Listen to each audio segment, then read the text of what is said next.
Looks like a start. I think I've got audio.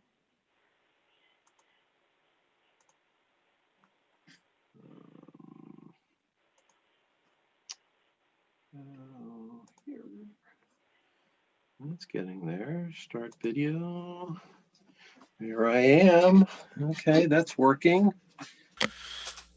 Well, Gus is telling me I can't start my video. Oh no. Oh, you haven't been promoted. I'm promoted. I'm saying your video cannot start because the host has stopped it. Ah. It says the host has stopped my video, Christine. What are you doing? Oh, no. I want to blame it on Nick. Do you even know how to do that? I don't know how to do that. It's a coup. Mike, I'm getting the same message. Oh, now we have feet. Failed to start the video camera. Okay. Failed to start the video camera. Let Let me log out and come back in and see what happens. Let's try that.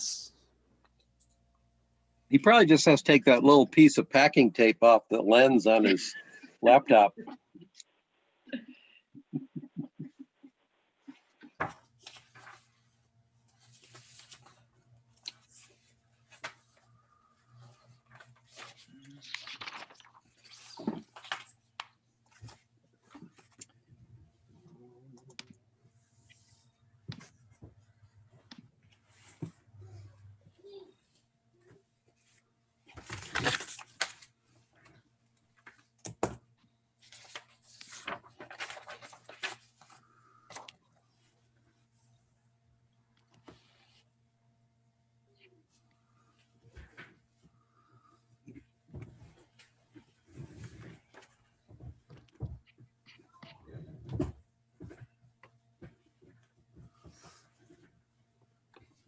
Good.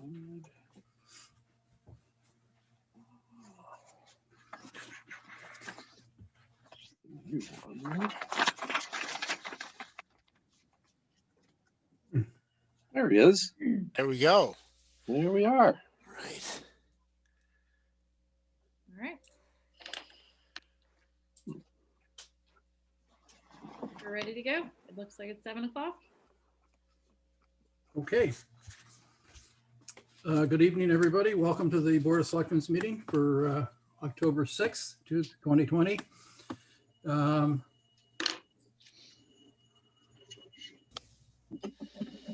And we are going to be recording this, just so everybody knows. Pursuant to Governor Baker's March 12, 2020 order suspending certain provisions of the Open Meeting Law, General Laws, Chapter 30A, Section 18, and the Governor's March 15, 2020 order imposing strict limitations on the number of people that may gather in one place. This meeting of the Medfield Board of Selectmen is being conducted via remote participation. No in-person attendance of members of the public will be permitted, but every effort will be made to ensure that the public can adequately access the proceedings as provided for in the order. A reminder that persons who would like to listen or view this meeting while in progress may do so by following the instructions on the agenda and meeting notice. All votes subject to remote participation and therefore will be roll call votes. And as I said, we're recording this, and we'll start with our usual moment of appreciation for our service members serving around the world. If you would join with me.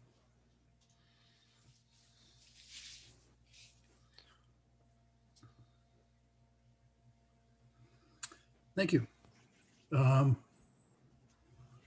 Let's see, we've got a very full agenda tonight. We're starting with the Bay Colony Rail Trail Association, or the Medfield Medfield Trail Association, to discuss the lease agreements with the MBTA for the rail trail project. Christian Donner seems to be coming into. Connor's here, and so is James Goldstein. Hi, Christian. Hello. Thanks for coming. James Goldstein's here as well from Needham, is it? Yes. Hi, James. Thanks for coming, Mr. Goldstein. You're on mute. Thanks for working on our trail for us. You're welcome. So I'm just going to briefly introduce the agenda item, if I may. We have, and I sent out a letter last Friday with a summary of the funding status and the requirements that we need to get in place before we can start construction. But most noteworthy here is the fact that we received a $100,000 grant from DCR this year in the 2020, earlier this summer, and that money is scheduled to expire by June of next year, 2021. And that puts us in a bind because the 2018 grant, the other $100,000, first $100,000 that we received will expire at the end of next year. That was extended by a year. It was originally scheduled to expire this year. So the situation is we've waited a long time.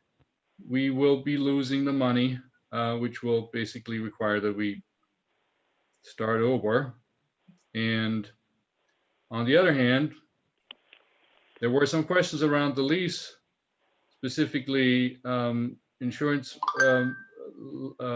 coverage limits that were mentioned as a potential blocking issue last December at one of the selectmen meetings.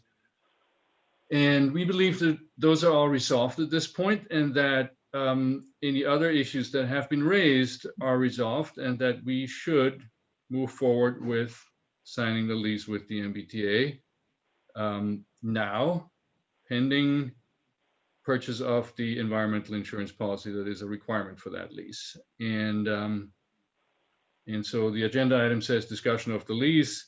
We would like to actually make a motion to sign the lease for the selectmen. And I was hopeful that we can accomplish that today. Mr. Goldstein, go ahead. Thank you. Just to clarify, Christian on Friday did send you an actual draft language for authorizing the town administrator on behalf of the board to sign the lease with the MBTA once the required environmental liability insurance has been purchased by the town with funds provided by the Friends of Medfield Rail Trail. We've raised those funds. So that's the formal request. Okay. Do we have any questions, Gus? I have questions, but just to be clear, my questions are to make sure I understand what the lease says. I didn't read with what I understood. I didn't read anything in this lease that caused me to think there were blockages like when you came before, Christian. So this is just me wanting to understand the lease. And one of the most important things I want to understand is to be sure I understand what the lease says around this indemnification, which was the whole stopping point in the first place. So on page 4, under section 5.1, it talks about indemnification and release of the MBTA.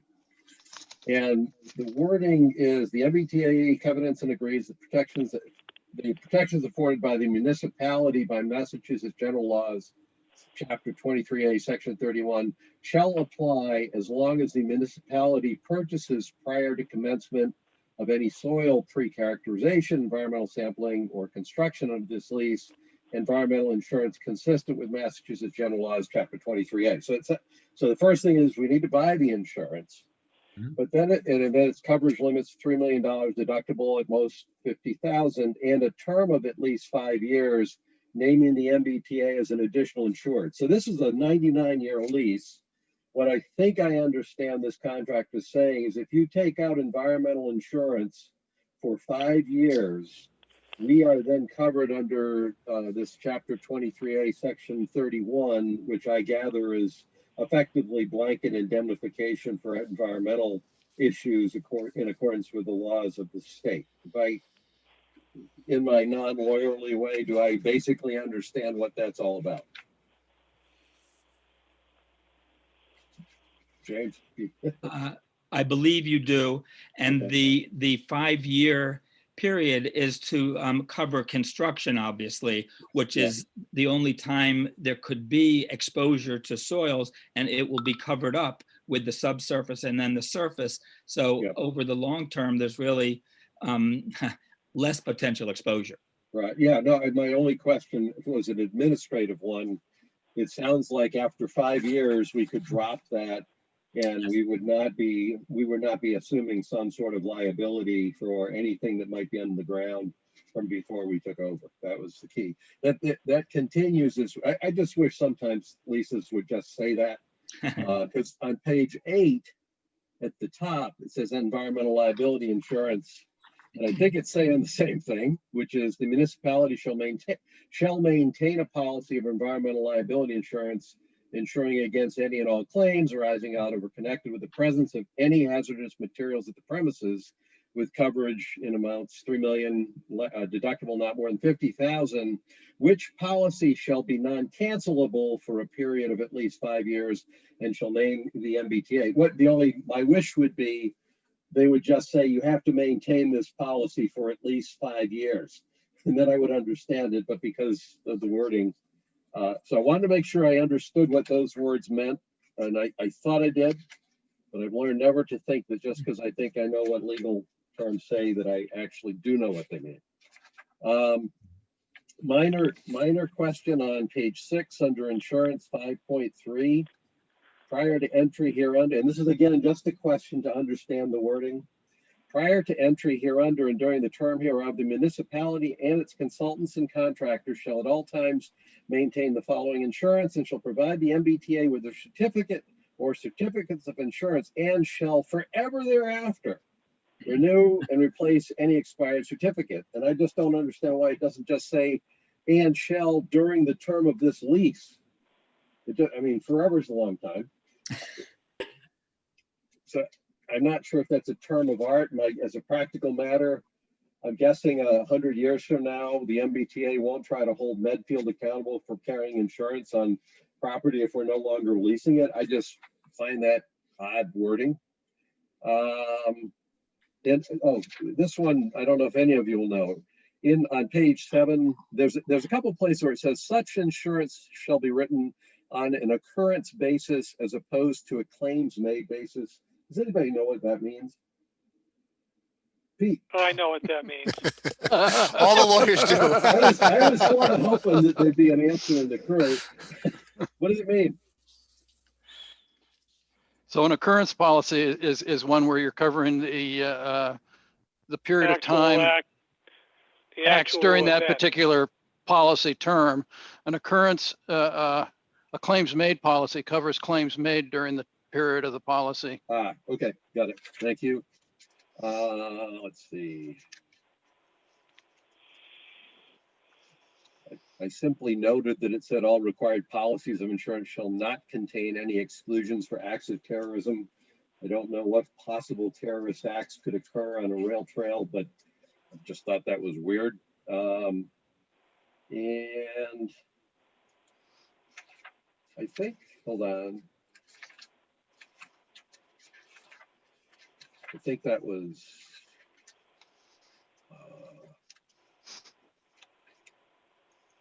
yeah, that's, oh, I know, this is probably for Nick or Christine. Page 14, I'm just curious, who is the point of contact for the town of Medfield? Usually me. Okay. And that's all I had. And I'm perfectly happy to move ahead with this. Okay, thank you, Gus. Mike, any questions, comments? Yeah, it was just following up on that same section, and this is maybe a question for Mark or for James. Just so I understand it, the provision in 5.1A, does that effectively limit the extent of our indemnification under 5.1B to recovery under the insurance policy? No, there's a blanket exemption. There's a blanket indemnity that says the extent provided by law. So one's an environmental one specifically, and the other one is a typical everything but the kitchen sink type of indemnity. They expect the town to indemnify them for anything that happens during the course of the lease. Caused by the municipality, right? I mean, the indemnification of 5.1. or the municipality's use of the property. Right, right. Well, yeah. But so just so I understand, we're agreeing in 5.1B to indemnify them. And what is the limit of our indemnity by law? Is that 100,000?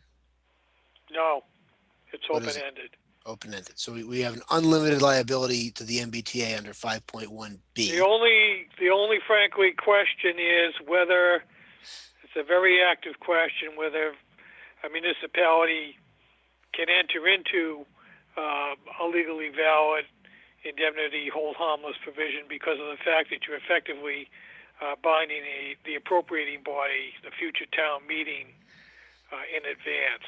So that's an open legal question.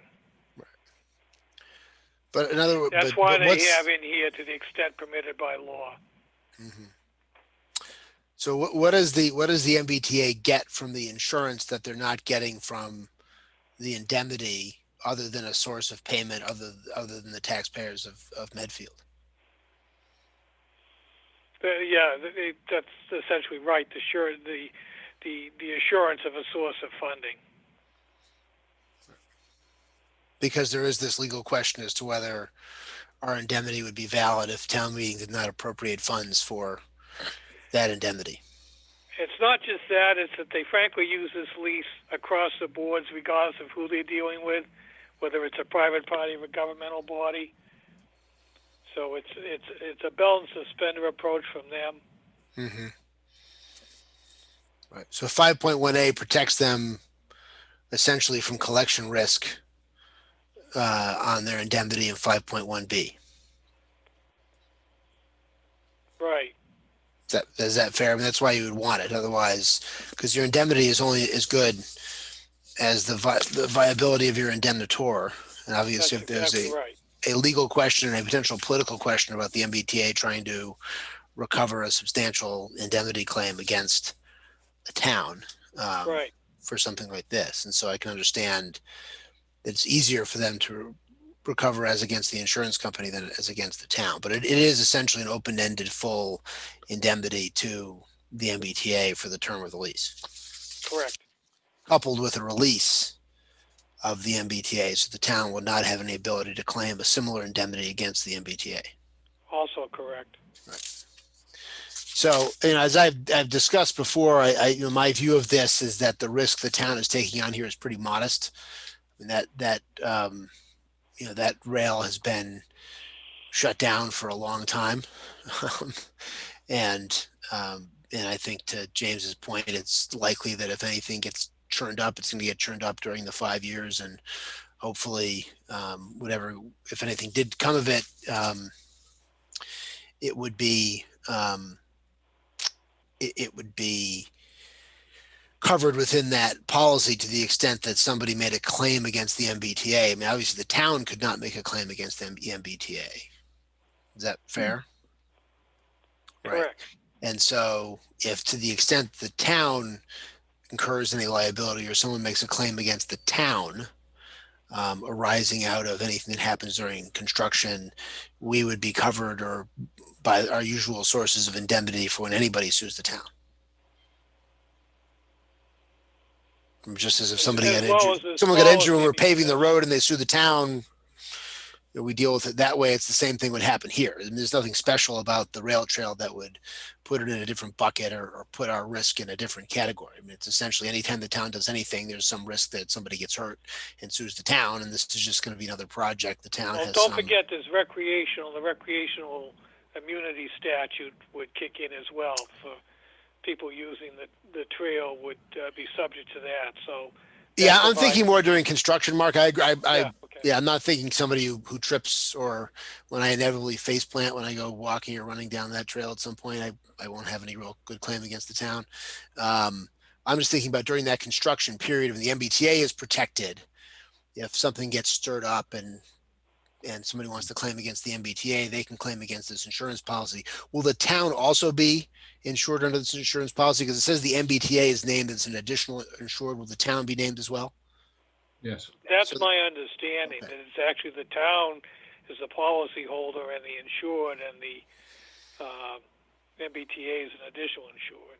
Okay, so we actually, what I said before was wrong. We're going to have the extra protection of this insurance policy in addition to our usual sources of coverage for any injuries or claims against the town.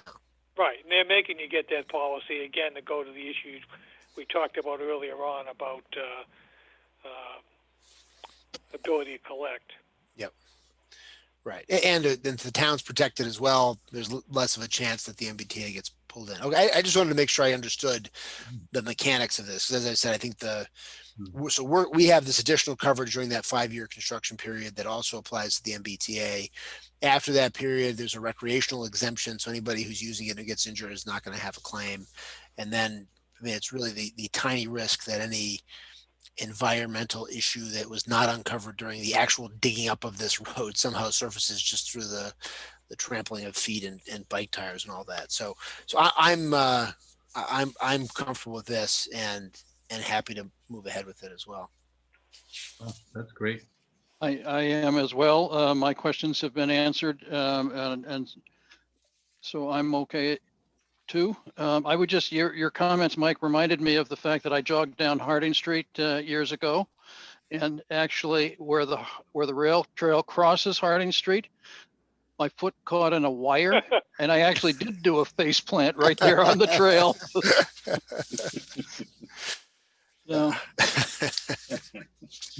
So should we just briefly reiterate the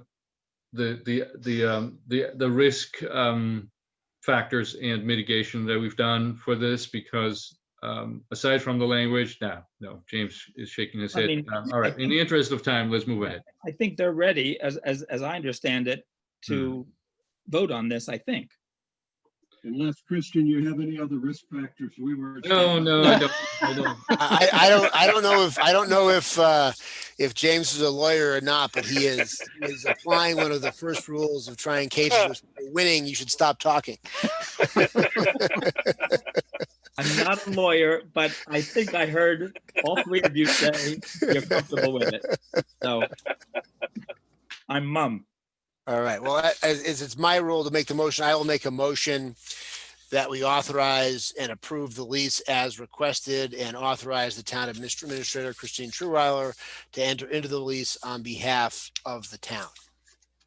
I believe it was subject to the insurance coverage. Yes. Being taken Subject to the evidence of the insurance policy. What's the term for that, Mark? Evidence of insuredness. There's a In force. I mean, we want that to happen at the same time, right? I mean, there's an expense associated with the policy, and I think we don't want to buy it without having the lease signed, so we'll have to somehow. Well, no, we will buy it. Once they approve Christine's signing it once the policy is in place. Yeah, but we don't need the policy in place before we have a lease signed. You know what I'm saying? It would have to be dated on whatever. This is a solvable problem, I think. We did give you specific language if you want it. Do I have that language, Christine? Only if you're in your email right now. Did it just come to me? Nope, it would have come. I think Christian sent it on Friday. Yeah, that was in my email on Friday, and I don't remember if it was in the document attachment. Yeah, it's in the email. I can reread it if you would like. Let me see here. I have From 104. Rail trail lease that came in on Thursday. Rail trail update letter is the subject. All right. I don't think I have that. Would you like to read it? Sure. Okay. To authorize Town Administrator Christine Truweiler on behalf of the Board of Selectmen to sign the lease with the MBTA once the required environmental liability insurance has been purchased by the town with funds provided by the Friends of Medfield Rail Trail. I make the motion as stated by Ms. Truweiler. Second. Mr. Peterson, yes. Mr. Murby, Yes. and Mr. Marcucci, yes. Well, I know this is a long time coming, Christian, and for everybody else. So congratulations. I wish we could be doing this in person after, is it 11 years? Yes, 2009, the summer of 2009. After 11 years, we're on Zoom, which didn't even exist when you started doing this. So, well, congratulations and thank you for your efforts. And James, thank you so much for your work in this as well. Thank you all very, very much. We're very appreciative. Thank you. We are too, gentlemen. Thank you. Thank you both.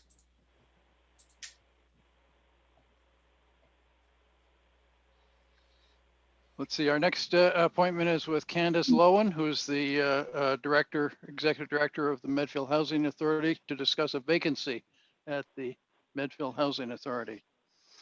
Candace, welcome. Thank you for coming. Thank you very much for having us. So, yep, you guys asked us to be on the agenda for the seats that are open on the board. So we're invited to discuss that. Can you hear me clearly? No. Kind of in and out. You're breaking up some. Are you guys able to hear me? Yep, go ahead. Okay. Okay, so yes, we're invited to discuss the open seat on the board. Can you hear me now? Not so well, but Maybe Candace, if you turn your video off and just try with the audio. Okay, so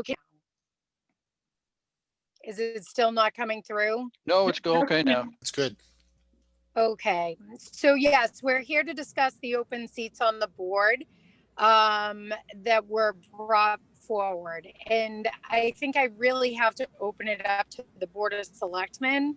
My chairwoman, Lisa Donovan, is on the call as there was some discussion as to her seat. And then we have an appointment that we had set forward to the Board of Selectmen with a letter of interest from Kate Heffernan, who is a new resident of the town of Medfield, that had been submitted to fill the open seat that's been existing on the board for a couple of years now. Originally, that seat had been held over for a tenant member, but again, the legislation never got put forward, and the residents that we had that submitted the letters of interest for those seats had to withdraw for medical issues or other issues that have arisen for them. So that seat has remained open for years now. So let me give a little bit of a background and context for this, because I'm actually the one who asked Candace to come to the meeting.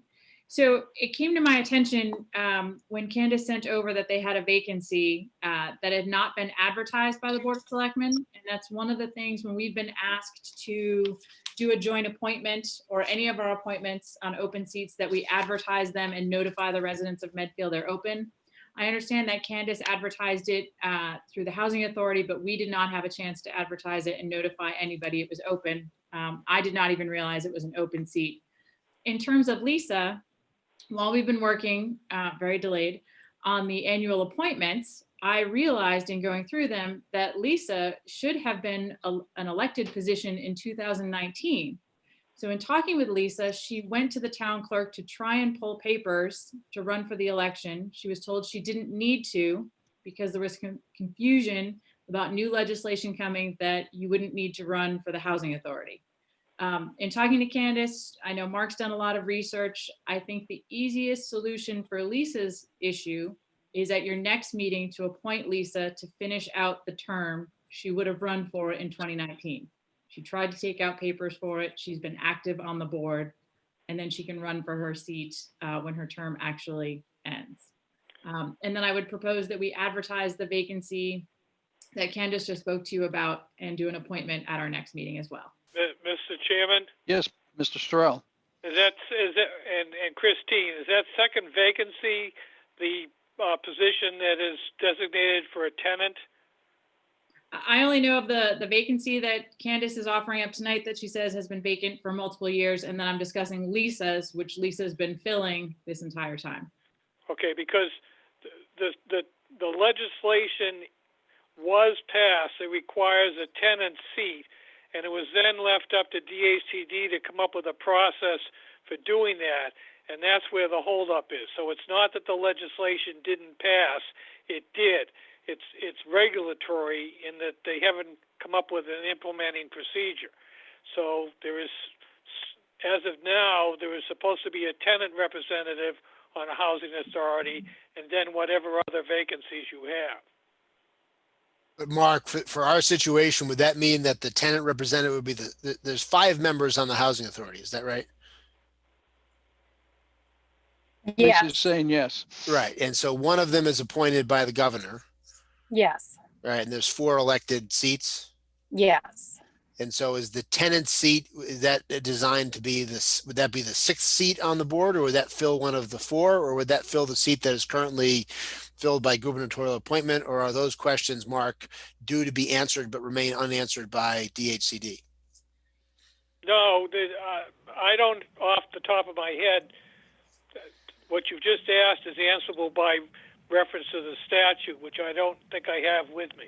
But what is unanswerable at the moment is simply the procedure for filling that tenant designated seat. They were supposed to come up with a process, and they have yet to do it. And it's been years, frankly, since this legislation passed. Several years anyway. So Mark, in the absence of guidance telling you how we have to do it, does that mean the seat doesn't exist, or does that mean we have a seat that we can fill, and at some point in the future, when the state specifies how that seat should be filled, presumably there'd be some sort of an implementation / transition provision for how you would get to where you have the seat being managed the way the state wants to specify it? The latter is correct. And in fact, there have been discussions on and off among municipal lawyers, my colleagues on the listserv, about the fact that this is an outstanding issue that the state needs to address, but has failed to do so up till now. And if we were to appoint someone to that seat who is not a resident, and then the guidance did come out, I'm assuming, or I'm asking, I'm not assuming anything, I'm asking, it sounds like the person holding that seat would be allowed to fulfill their term before you would have to convert it to a guidance compliant seat. Is that well, I've got another alternative. Treat it as a vacancy, failure to elect, and just require that it be a resident that fills the position, and do it on an interim basis that way. The big issue here is how the process will work for a resident to run, whether for instance it would be a election among the housing authority residents, or how it would be townwide, or what it would be. But that was what was left open, as you indicated, the implementation. It's the designation of the position is there in the statute. So, okay, now I'm confused about something different. Mike, you called out that there were 4 seats. If I understand, 4 elected seats plus an appointed seat. But it seems like these 2 issues, the lease seat and the other vacancy, are both elected seats that we're looking to fill. So what I'm getting at is those 4 elected seats, what I think I just heard Mark say is, but if one of those 4 seats was the tenant designated seat, then it becomes unclear what the election process for that one particular seat is versus the other 3. Did I get that right, Mark? Yes. But for the time being, if we treat it as a vacancy, we would be treating all 4 of these seats as if they were just normally elected seats, and we would be filling this vacancy for a designated term, like we'd fill any other vacancy pending them coming up for re-election. And until the next election, I mean, both Until seats the would next be election. in the next election. Well, again, if it's a tenant seat and you appoint a tenant to fill it, I don't see that anybody has any cause for complaint, particularly if you advertise that the position's available. But it sounds like we don't know which seat would be the tenant seat. Is that the? I think we just need to create a tenant seat. I think our issue is that we don't have a tenant at the moment, apparently, and I think that we need to appoint a tenant. There's no tenant that's available. Just so that you know, I understand that you're going back and forth on this, but some of the input from the housing authority might be helpful. We don't have a tenant that can fill the seat. We've been trying to get a tenant fill the seat, and we've been trying to, I guess, successfully going through the way that they should have with the legislation behind the appointment to that seat. Any tenant who has tried, unfortunately, whether it be for, like I said, medical reasons or something else that has drawn them away, has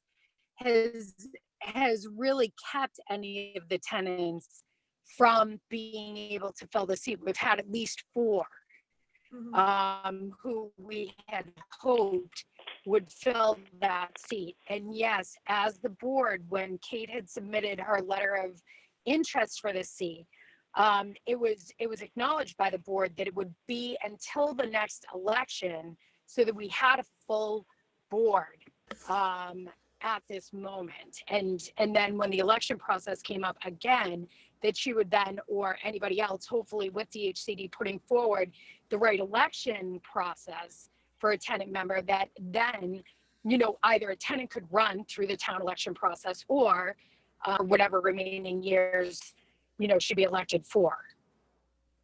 Does that make sense? Well, frankly, no. Okay. Mr. Chairman, in all due respect, if the statute requires that one of the board members be a tenant, unless there's alternate provision in the statute that says in the absence of somebody to serve, then you can appoint a non-tenant. That's a designated position. It's like the governor's appointment. You can't say, oh, well, the governor hasn't appointed somebody, so we're just going to fill it until he does. It's not a valid appointment. But it sounds like, Mark, that this tenant seat would fill one of the 4 elected seats as opposed to a 6th seat on the housing authority. I believe so. Unfortunately, I thought I had the statute with me, but I can't find it. I could maybe attempt to go online and get it, but. So Mark, if Candace is correct and there is no tenant that's, able or qualified or willing to sit on the seat, what we're saying is either this board needs to go with one empty seat, or we have to, I'm listening to what you're saying here, Mark, or we have to decide we would appoint someone to fill that seat until the next election, who would not be a tenant. Yeah, that's what I'm saying. I don't think, if you appointed a tenant, if there was somebody willing to serve, and,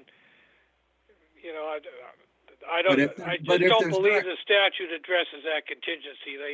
The whole point here was there was apparently a political initiative to get tenants to have a say in how housing authorities operated, obviously more so in urban areas, but they passed the legislation in their wisdom across the board. So it is what it is. Yeah, but so that's fine. What I'm trying to understand, given an option of saying, no, let's make sure the board is short a slot versus appointing someone who does want to be on the board when there is no one who wants to be on the board who fully qualifies for the tenant qualification. I'm trying to understand, if we were to go ahead and just appoint that person, are you saying that we don't have the authority to do that? Or are you saying if anybody out there wanted to challenge the decision we'd made to do that, we would be on thin ice trying to stand up for it? It sounds like what you just said in the 2 alternatives are one and the same.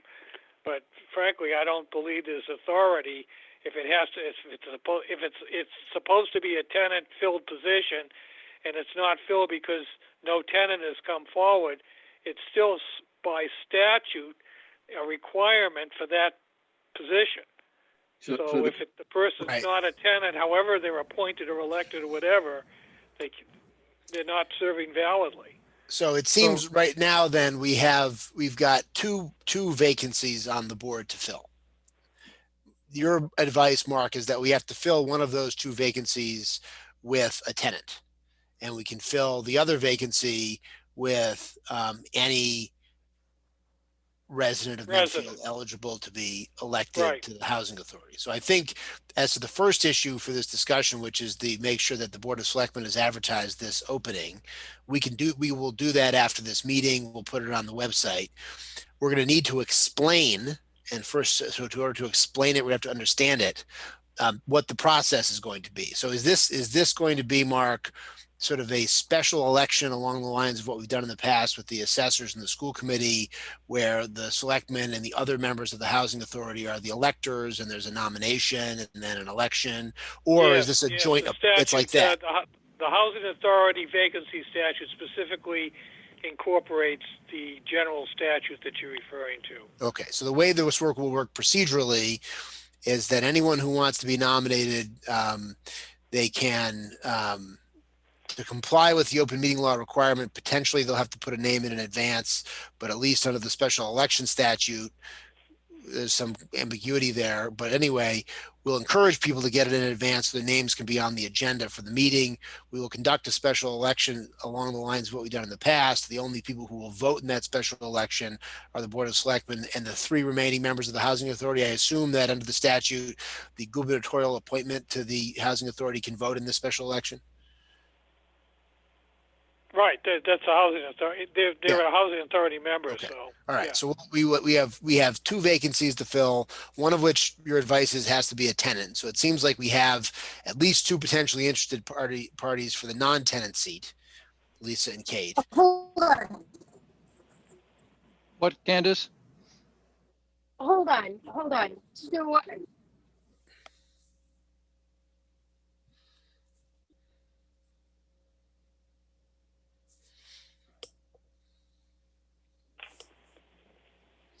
hold on. So no. So Kate was interested in the open seat. Lisa has been filling her seat, and at no time did she disregard any of her obligations for the election process. It was, and I told the board that they did not have to pull their papers at that time, and Christine touched on that.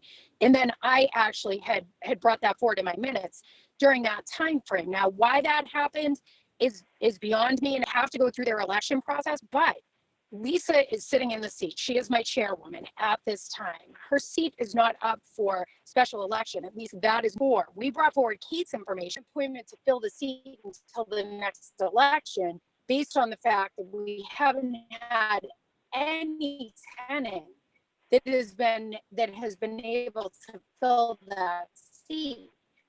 But as far as Lisa's position, that is not my understanding as if it's up for a special election.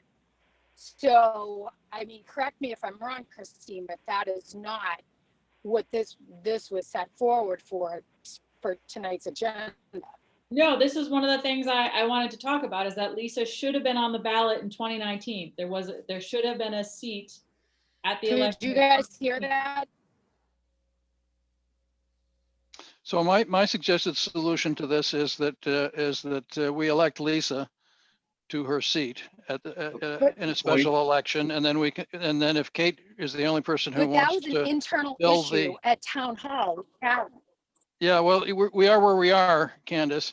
And then with respect to Kate, I would suggest that we elect her to the other position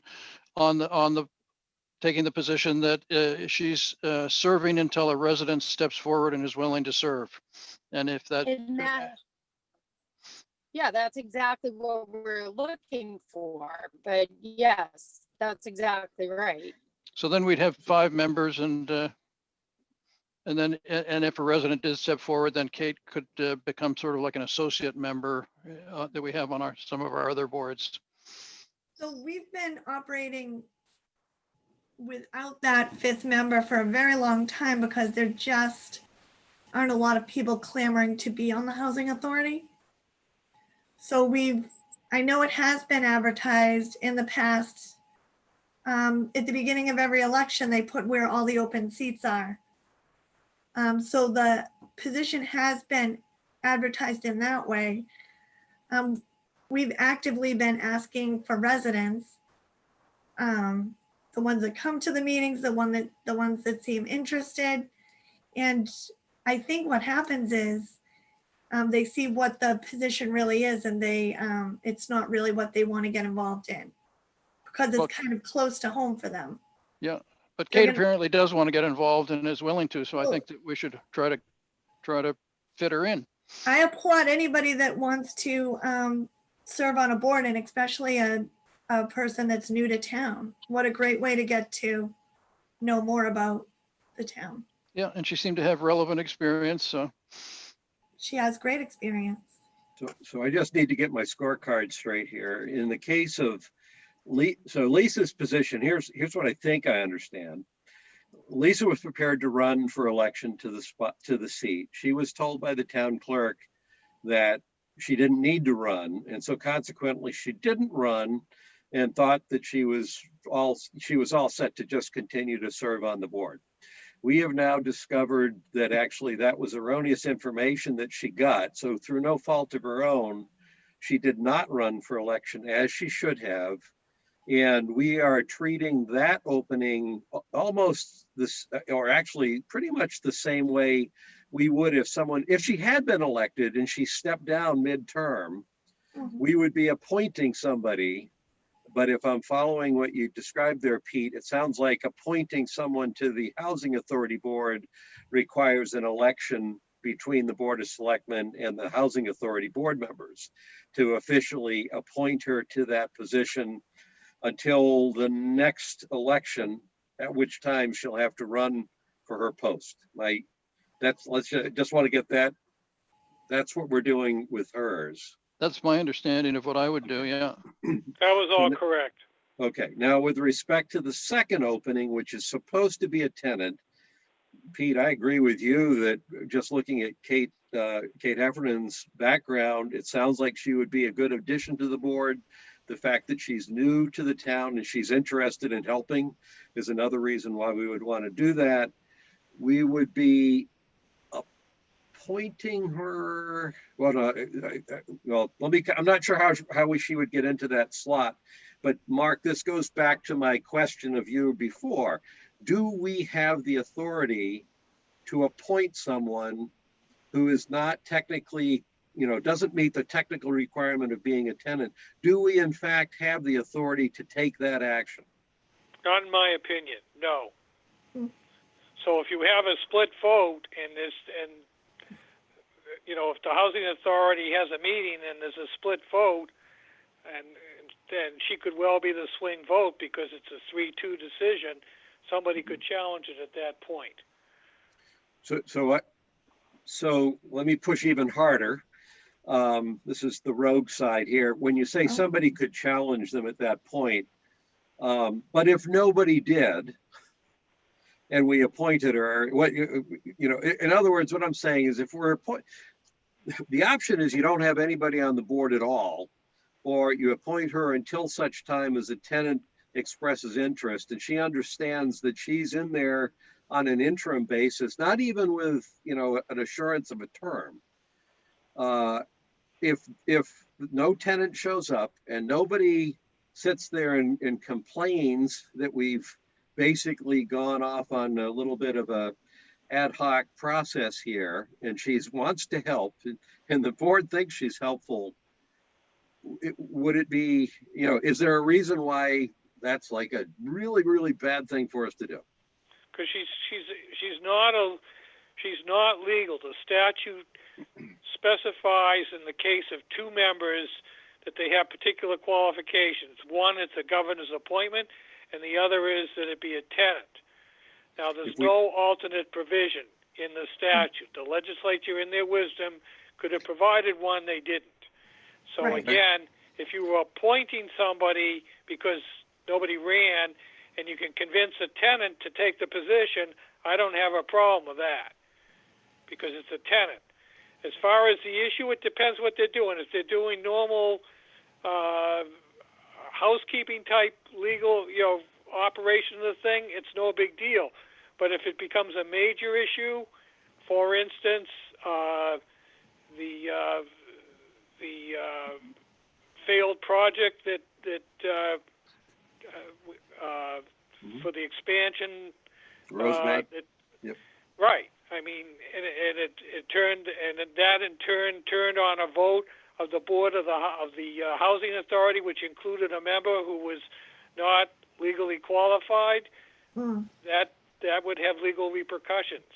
I would call it a Right, and there's actually no reason, Mark, I mean, does you think, unless you have a reason, there's no reason necessarily that, I mean, essentially all four of them are not qualified because there's not one member who's a tenant, right? So it's not necessarily the most recent one who's elected who's not qualified. I mean, any one of the four could be a tenant. So it would get even more complicated. Right.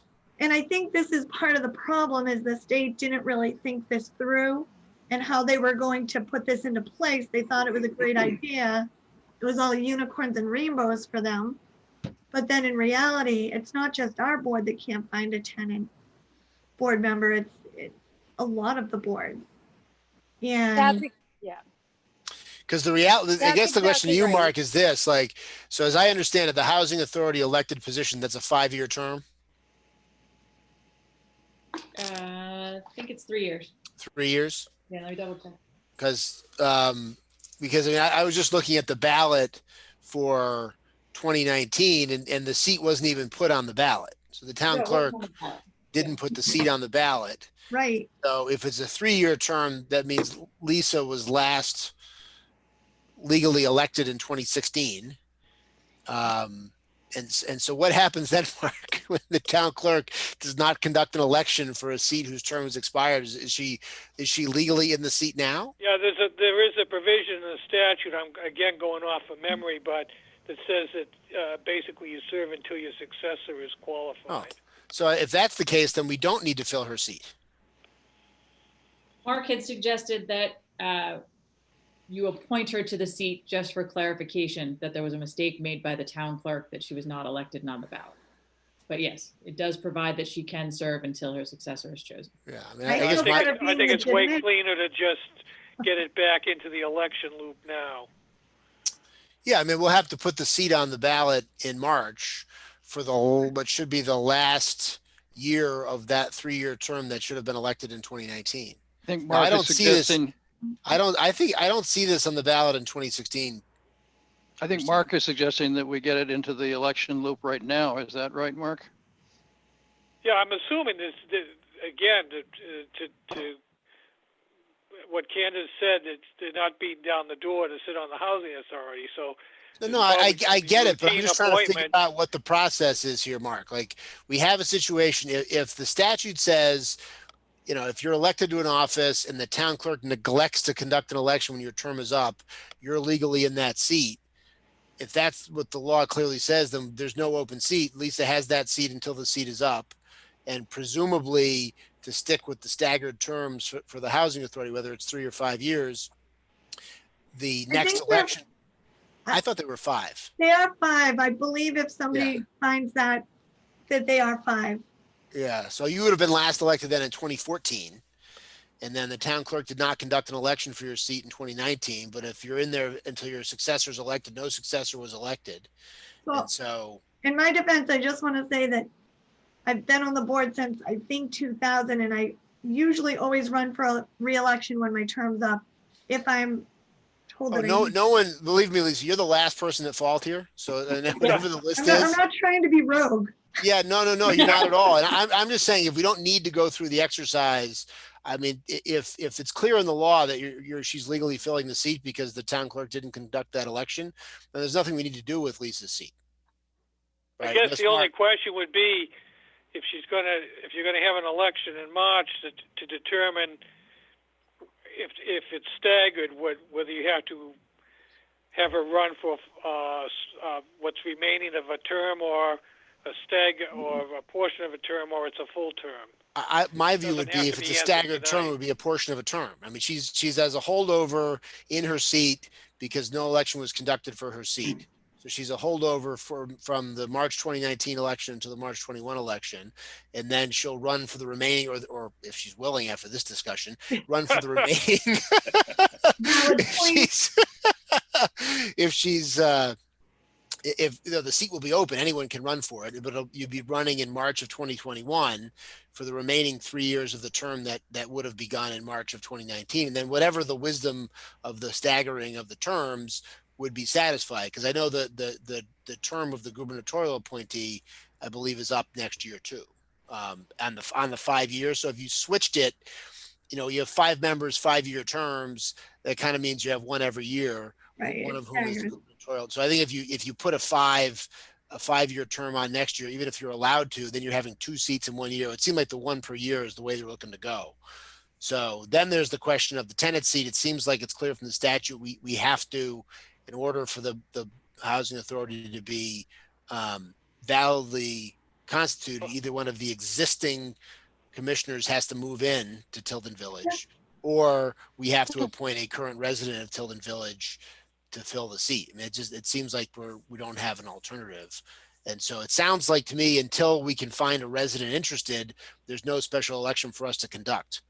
Unless there's any Well, ambiguity, Mark, but I about wanna- Lisa validly being in her seat as a holdover because no election's been conducted.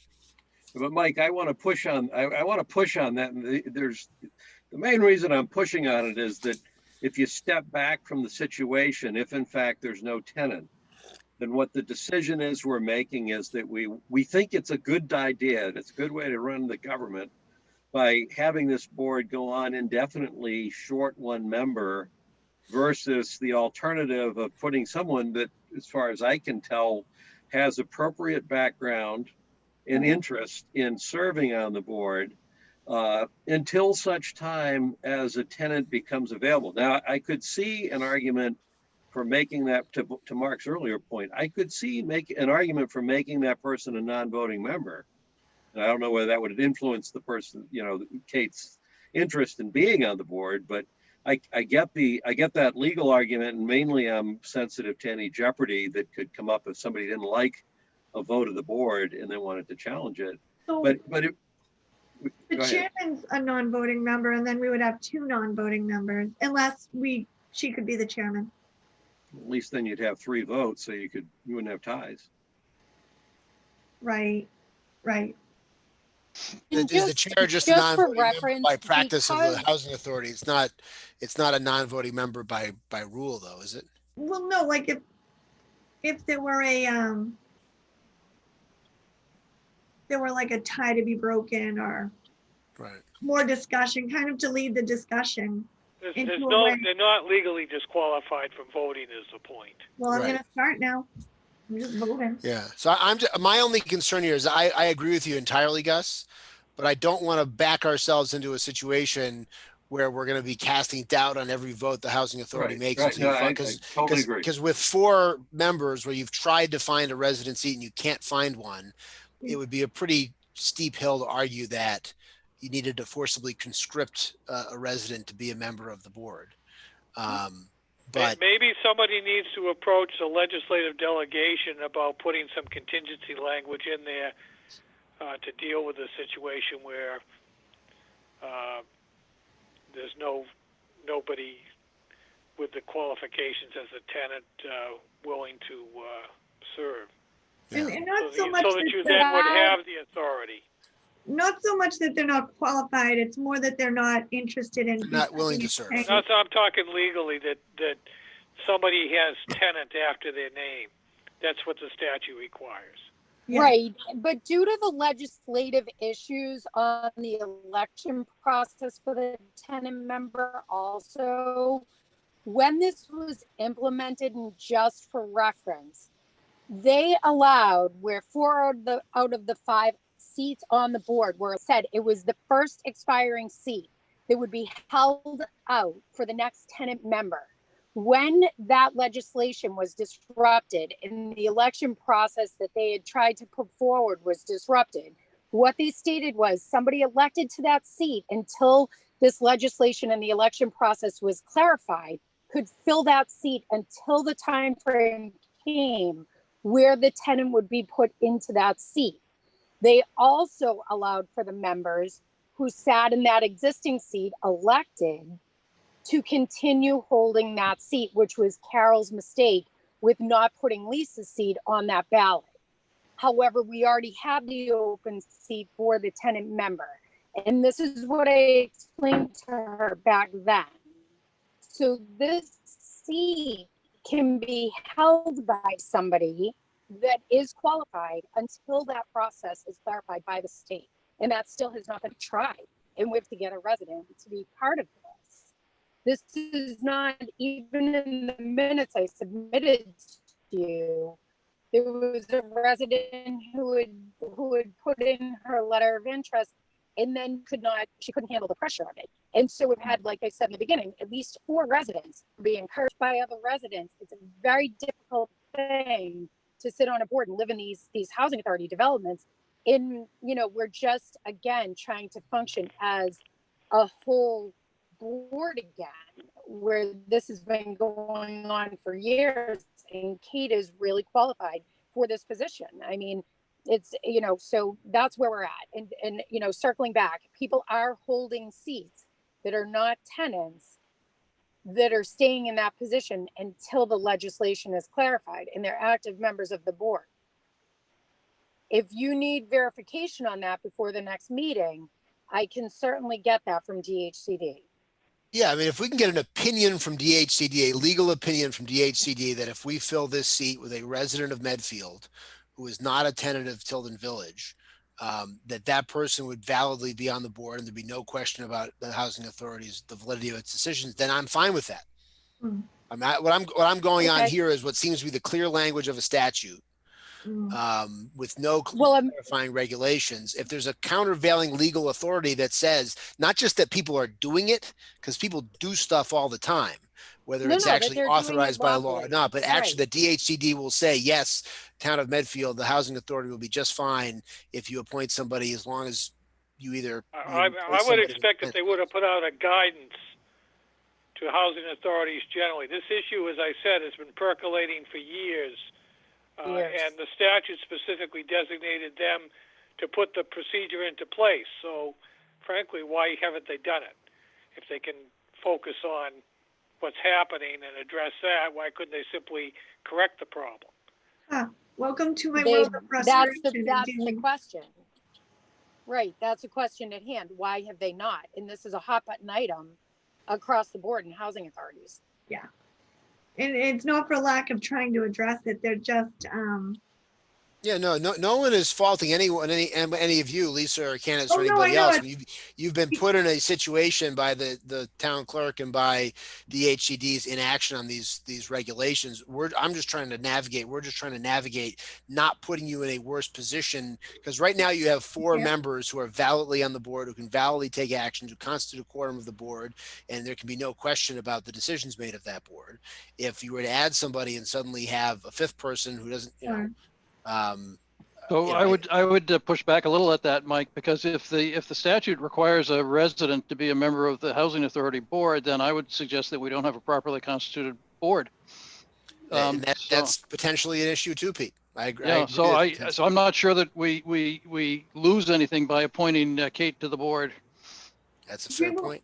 We will get verification from DHCD for sure. Yeah. So let's do this then. Let's post this opening, schedule this appointment for 2 weeks hence, and then according to our usual procedures, and then hopefully in the interim we can get some comfort from DHCD that this is okay to do pending their resolution of the regulatory issue. Good solution. And in all due respect, what I would advise you need is something in the form of a written document, as opposed to someone having a phone conversation and relaying that. Yeah. No, we'll get it in writing for certain. This is not something that we want to have questions. Yeah, no, we'll get it. So we'll have it put in writing. I'll make that call tomorrow. And I would suggest that we copy our legislative delegation on this and ask them to fix it. So let me just keep my administrative scorecard. Let me keep my administrative scorecard clean here. Make sure I know the game plan. So next meeting we'll advertise the opening. Next meeting we will have an election, but the election is a joint election between the Board of Selectmen and the Housing Authority Board to appoint, assuming the information comes in that says we can do this, and we will appoint someone to that open slot. That's the kind of election we're talking about. Yes. That's how it works, joint. Here's my, then I have a longer term question. At the point that we ever got to where there was a tenant who is qualified for that position, would that tenant then have to run for election in a normal election cycle like the other members of the board? Is that how that works? That's exactly the question. And That's that the was, problem, Gus, is that that was they what- don't have clarification on that. Yeah. and this is what was confusing, I believe, the previous clerk, and she wasn't sure what to do. Okay, so as a practical matter, what I just hear in this answer is, well, the state may have said that you're supposed to have someone in that position. Right. The state hasn't actually specified how you would go about putting someone in that Right. position. Got it. That's Okay. what they delegated to DHCD to come up with. Yeah, I use the state in the broadest sense of the word. Okay. So the legislature in the statute delegated to DHCD to come up with a process for filling the tenant position. So that actually sounds like if they ever did it, it would probably not be a normal election cycle type position. It would be, that one slot would be some sort of a administratively defined process for designating someone as DHCD sees fit. Right. Okay. You would think it would be an election of the tenants. if Like a it's an tenant election. Something like That's that, yeah, originally Mike, that's originally what they thought, but there were too many flaws with the legislation when they tried to put it forward. Mhm. All right. This Right. one's fun.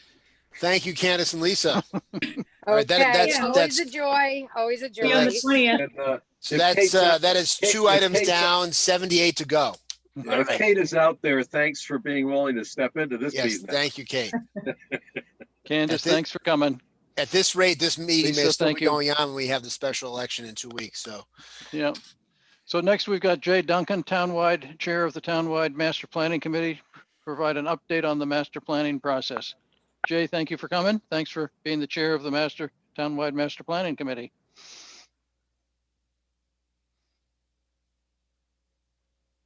Good evening. Oh. There we go.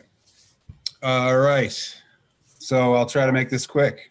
We wanted to get back to, again, and give you an update about where we're at. Specifically, kind of since we're fairly through this, we're getting down to the kind of the end, I guess. But we wanted to respond, actually check in on the charter and the kind of the requirements that you laid out for the committee when you kind of put this together. And so I was going to go through quickly just some of the components of that, if that's okay. So the first thing was financial impact. So the committee in the draft townwide master plan shall evaluate the financial effects of the town to the town and taxpayers of any proposed actions. I guess from our standpoint, our scope isn't exactly to evaluate all those financial impacts. It's really to kind of evaluate and recommend things, and that the evaluation of those impacts would probably be more appropriate in the capital planning process. So that's kind of how we're, because we're not doing cost estimates necessarily of all the elements of the plan. It's more of a recommendation. And for example, if we recommended a zoning change or something like that, that would then go to through the zoning process to determine exactly whether, what was appropriate and what could be voted on and accepted by the town. So, so that's the first thing that we kind of wanted to check in on. Any questions on that or feedback? Well, I guess I have a comment. That the scope of, I'm thinking that the scope of this townwide master plan, it's something like a zoning change. I understand you're not going to model, what the marketplace response to a zoning change is going to be. That piece I get. But there are some other things in here I would think in the master plan that would address activities that you'd expect the town to be, you'd be recommending that the town take on And some of those I would think would have financial implications for the town. So those kinds of things, as we consider whether or not the ideas or recommendations make sense, some of those, it seems to me, would have price tags that would in fact show up as a tax burden for the town. Well, for example, yes, they might, but for example, the Parks and Rec building, for example, like one of it is to identify, and you're going through a process as well. We wouldn't necessarily come up with the cost estimate for that, but that's something that's within the scope of, the town's efforts, right? So I guess, there may be certain things, but we certainly aren't considering that or being able to, in a position to really look at that for everything we do. But we could certainly, there may be some things, but there's a lot that probably isn't. Like putting sidewalks, if we're one of the recommendations is improve the sidewalks throughout the town, we aren't saying there's 17 miles of new sidewalks and that's what we're recommending and this is what's going to cost, but there might be a recommendation to improve access to the town in certain areas. That's something I would think you would have a comment on, because you've got the highway is no, it's not. Water and sewers on, but not DPW. Right. We should have had DPW on. What I was going to say is that to the issue of something like sidewalks, having a word from the town, having some sort of recommendation from the townwide master plan about what we should be aspiring to achieve.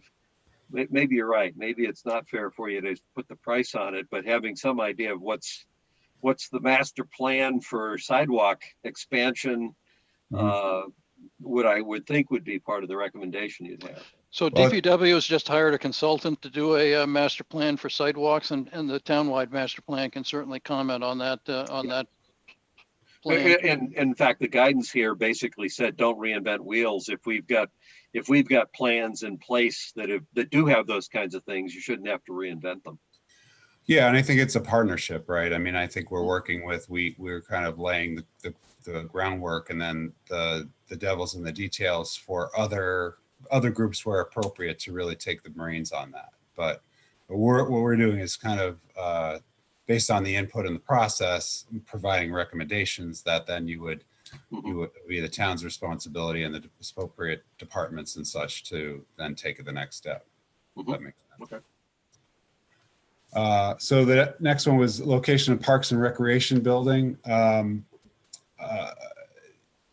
There is, criteria that we're helping as part of this process identify, but there's also a parallel process. So it's kind of repetitive. So I think we're working, I guess, in concert, or at least, helping inform that process to some degree, but that's another one where that's kind of not.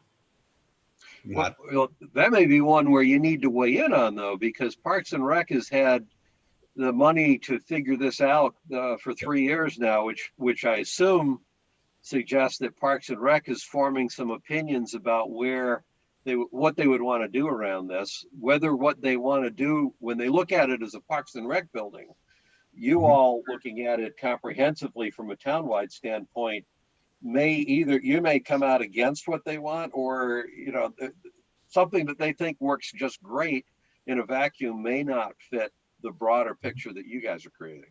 Well, we also came up to help with it. We've came up with some criteria as a result of our feedback that we received, and I think the other problem is we may be done with this before they are done with that. So the timing may be a challenge as well. So I'm not sure how. That's hard to believe. They've had the money for 3 years. Well, I don't, Okay. can't control that. That's not yours.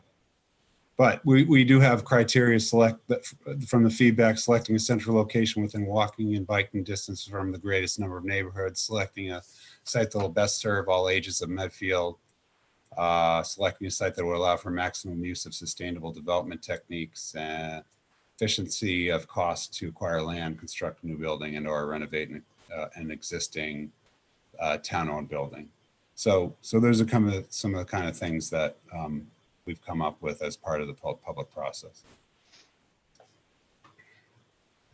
Okay, we'll talk about that down the road.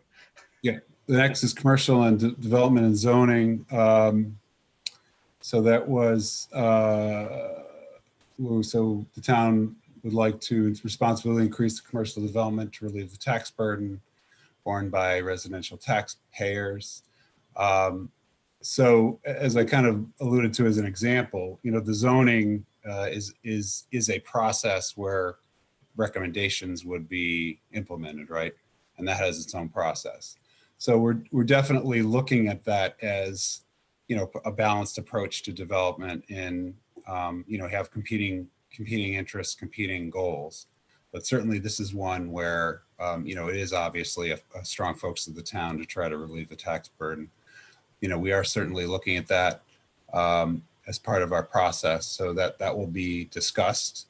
The plan does recommend that new commercial development be guided so it is balanced, balances the impact on public facilities and services, and preserves open space and complements neighborhood character. So there's some of the things that we're looking at.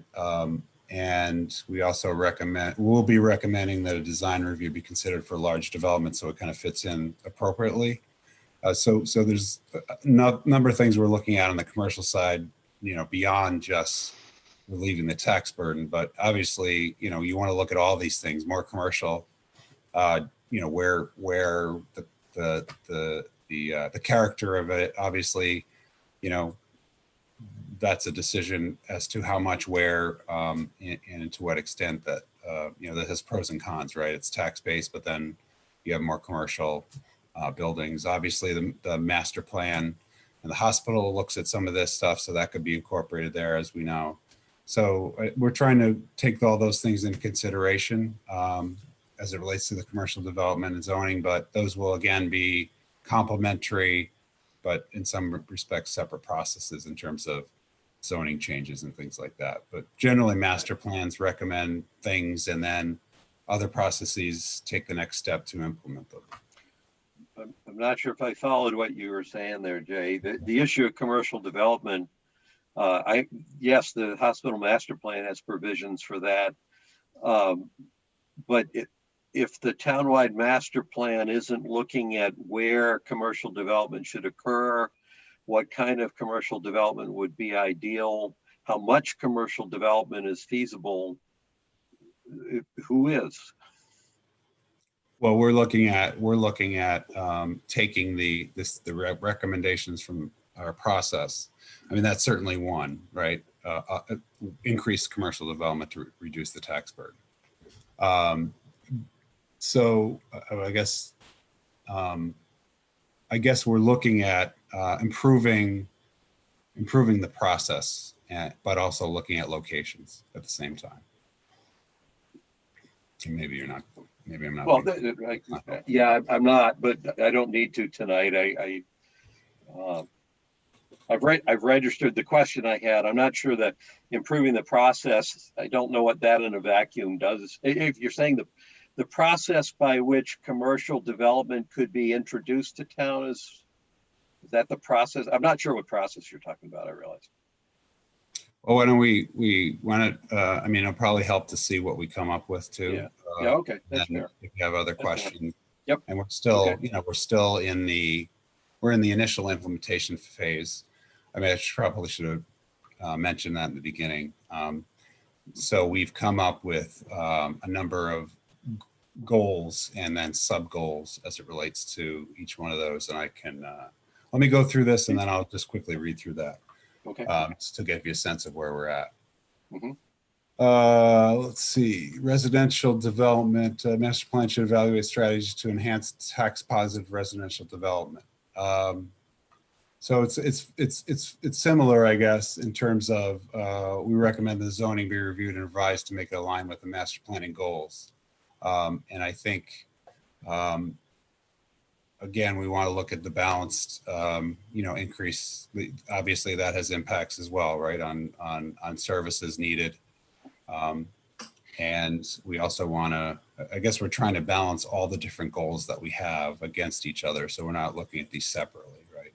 So again, I think maybe that's something we are looking at it, we are addressing it. And I think once you see what we come up with, then we can talk about whether it adequately, meets the needs of the park. This one in particular is a question that's been on my mind for a while, and I know we asked it. Is the master planning committee asking the question, how big do we want Medfield to get from a population standpoint?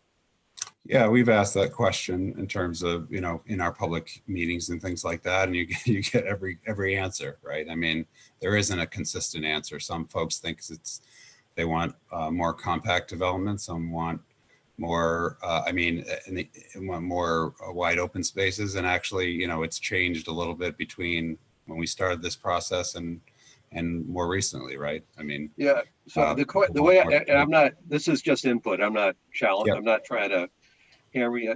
The issue that's been on my mind, we're roughly a 13,000 person town.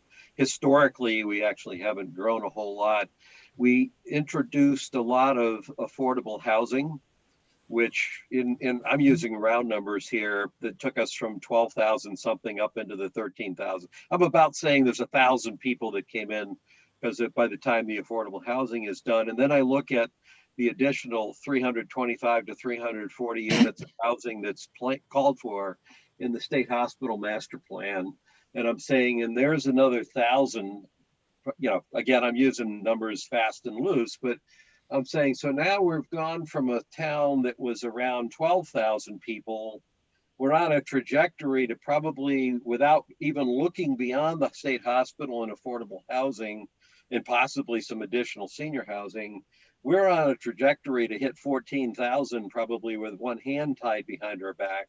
So as we're thinking about residential development, and I'm sitting there saying, do we deliberately want to make ourselves an 18,000 person town, or do we not want to get bigger than 15,000? So I'm not like, that's the way I've been asking myself the question to think about this. So that I'm just sharing that because that's been increasingly on my mind when I think about the things that are already in play.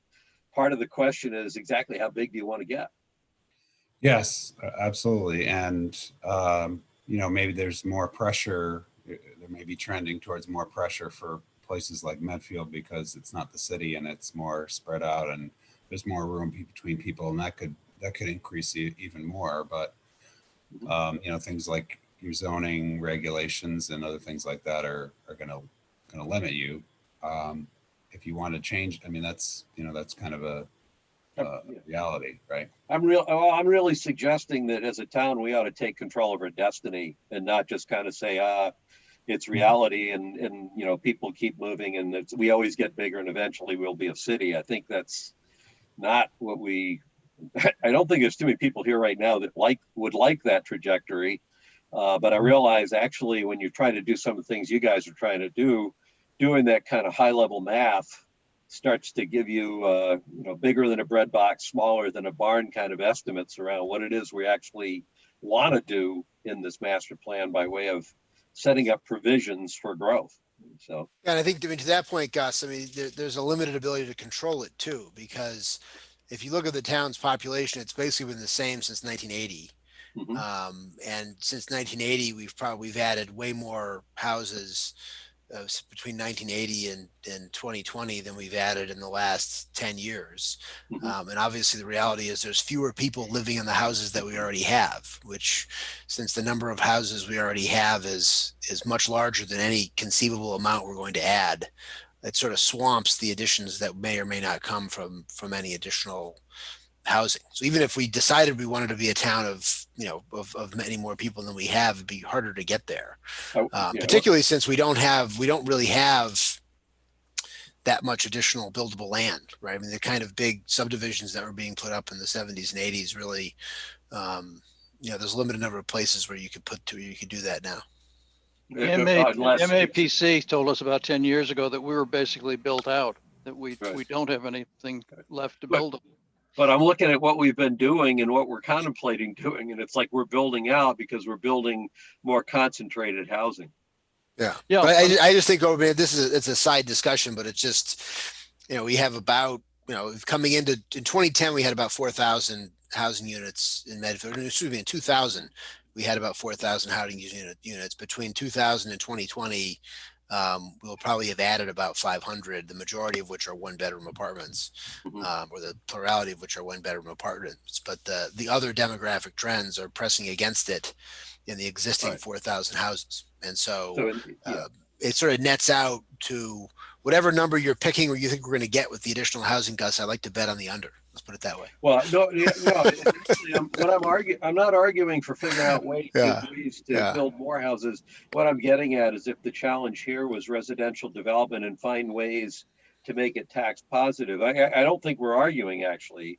What I'm saying is that the amount of flexibility the master planning committee has to come up with solutions for tax positive housing is somewhat limited. So it's not like we're figuring out a way to put in 3,000 new tax positive homes. We're actually probably looking at doing some fairly small, from a magnitude standpoint, some small things. And if we start incorporating in some of the plans, say that the Affordable Housing Trust has for the kinds of housing you're looking for, if we think about the senior housing surveys and the demand for senior housing, if we choose to respond to that at all, and we fold in the state hospital planning, there's a picture that emerges there that I think is concrete enough that it would actually be helpful for the master planning committee to, nail those things down and then paint the scenario given the parameters about what you think the best thing is we can do. I mean, in a sense, I'm trying to simplify the job here by defining the problem a little more concretely, and maybe it's easier to get to the answers that are feasible for us to get to in something like this. Well, I think the answer to the fact that, your comment about us becoming a city is as Pete has said, I mean, there's only so much more land we can develop unless we change that significantly from a zoning standpoint. Right. And our services can only support so much. So you couldn't even do that without significantly expanding our ability to, provide water and process. And I'm not trying to suggest we should. I'm not trying to suggest we should do it. So, I'm trying to get in the master plan a coherent perspective on that explains why we're doing what we're doing and what we can do. Okay. Yep. And then we, how can you best accommodate the demand for 40B housing, community housing, and not subsidized senior friendly housing? And maybe it might be helpful to at least mention the goal that kind of ties into that, and that's goal 4. So provide a range of housing options, and the first objective is provide smaller units for older adults, younger adults, and others looking for more affordable housing. Where did that goal come from, Jay? That's from our public process. So how does that relate to the town goals that we already have established? The town goals we have already established? Yes. When you say town goals. Which is the starting point. The very starting point for all of this should have been the town goals that the selectmen established 4 years ago, that lay all this out, that's on the website, would have been one of the very first places to go to figure out what our goals were. Well, you also have to understand that there's a public process. So part of it is going out to the public. Stop.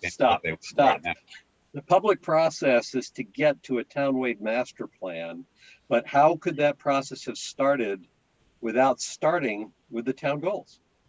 We do look at the town goals, but we also have to get public input as part of this process. That's how the process happens. But what does that? I understand that. We've had but what forums does that and do? we've been part of them, right? So you understand that's how we've got feedback on developing. This is exactly why I'm asking the question, because suddenly I saw a set of goals coming out of the townwide master plan last June that are somewhat recognizable, but I found myself saying, where did these come from when we went through a 3-4 month process to establish town goals? How are those town goals not a fundamental starting point for what we did with this master plan? They are, but we also get additional input. It's not a closed process. You understand that, right? Well, I would. Yeah, it builds on that. It starts with that, and it builds on it. And it builds on it by getting public input, and that's the process. But I don't. So the part that I don't understand then is how those goals are going to get reconciled back into the town goals. because the town goals are what we want to accomplish. You should be able to see how whatever is produced in this town, in this public process, supports the achievement of the town goals that we've already laid out. Well, it's a public process, right? You're a public body. You came up with some goals, and it also includes public input, which we have to take into So consideration. Gus, you're kind of discounting the residents' input into the process. No, Right. I'm saying we've had town goals for 3 years, Pete, on the town website. And the whole purpose for doing that was to be clear about what we were trying to accomplish, put those up there to provide a forum for discussion. If the town wants to go in a different direction, or if there's something there that needs to be changed, there's a forum for discussing it. Well, what we don't want to do is go through that entire process to lay out what we're all about. And then we run cycles of public participation meetings where a random group of people change and say, I would like this or like that. I'm not against that as an input. I'm saying, how does that then get reintegrated to a coherent response that's in pursuit of our town goals? Well, so how were those goals created? They were created by the 3 selectmen. It was Right. the very first thing I pushed for. Gotcha. No, I understand. So And I that put was, it on the town website, so the entire town right. could not just individual public participation meetings, the entire town could look at what we said we were trying to do, and if they didn't like it, they could provide that feedback. And I see it as a living document. They're not. It wasn't a 5-year contract. So how do they provide that feedback? They provide that feedback through a public master planning process, which is what we're doing right now. No, they provide the feedback when we ask people for feedback when we published it on the website. Jay, I'm not. But did you saying have a what public got is bad. process I'm where you asking a opened up question. How does it tie back? Well, I'm saying that that was a limited. I'm not saying that I'm not saying that they may are contrary to each other, but that was a very limited effort by which the selectmen came up with. You didn't have a public It wasn't process. limited. It was a Oh, multi-month. did you have a public process? This is a It public was a process. multi-month public meetings at the public Okay. meetings with the Board of Selectmen, published on the website, in messages that went out asking people for feedback, and they still can provide that. My question is, how are you going to reconcile what you have with what's there? They're all inclusive. We're looking at those, and we're looking at what you've asked us to look at, and we've had a public process to get feedback from people. We've done a very extensive outreach process. We've had a lot of people involved.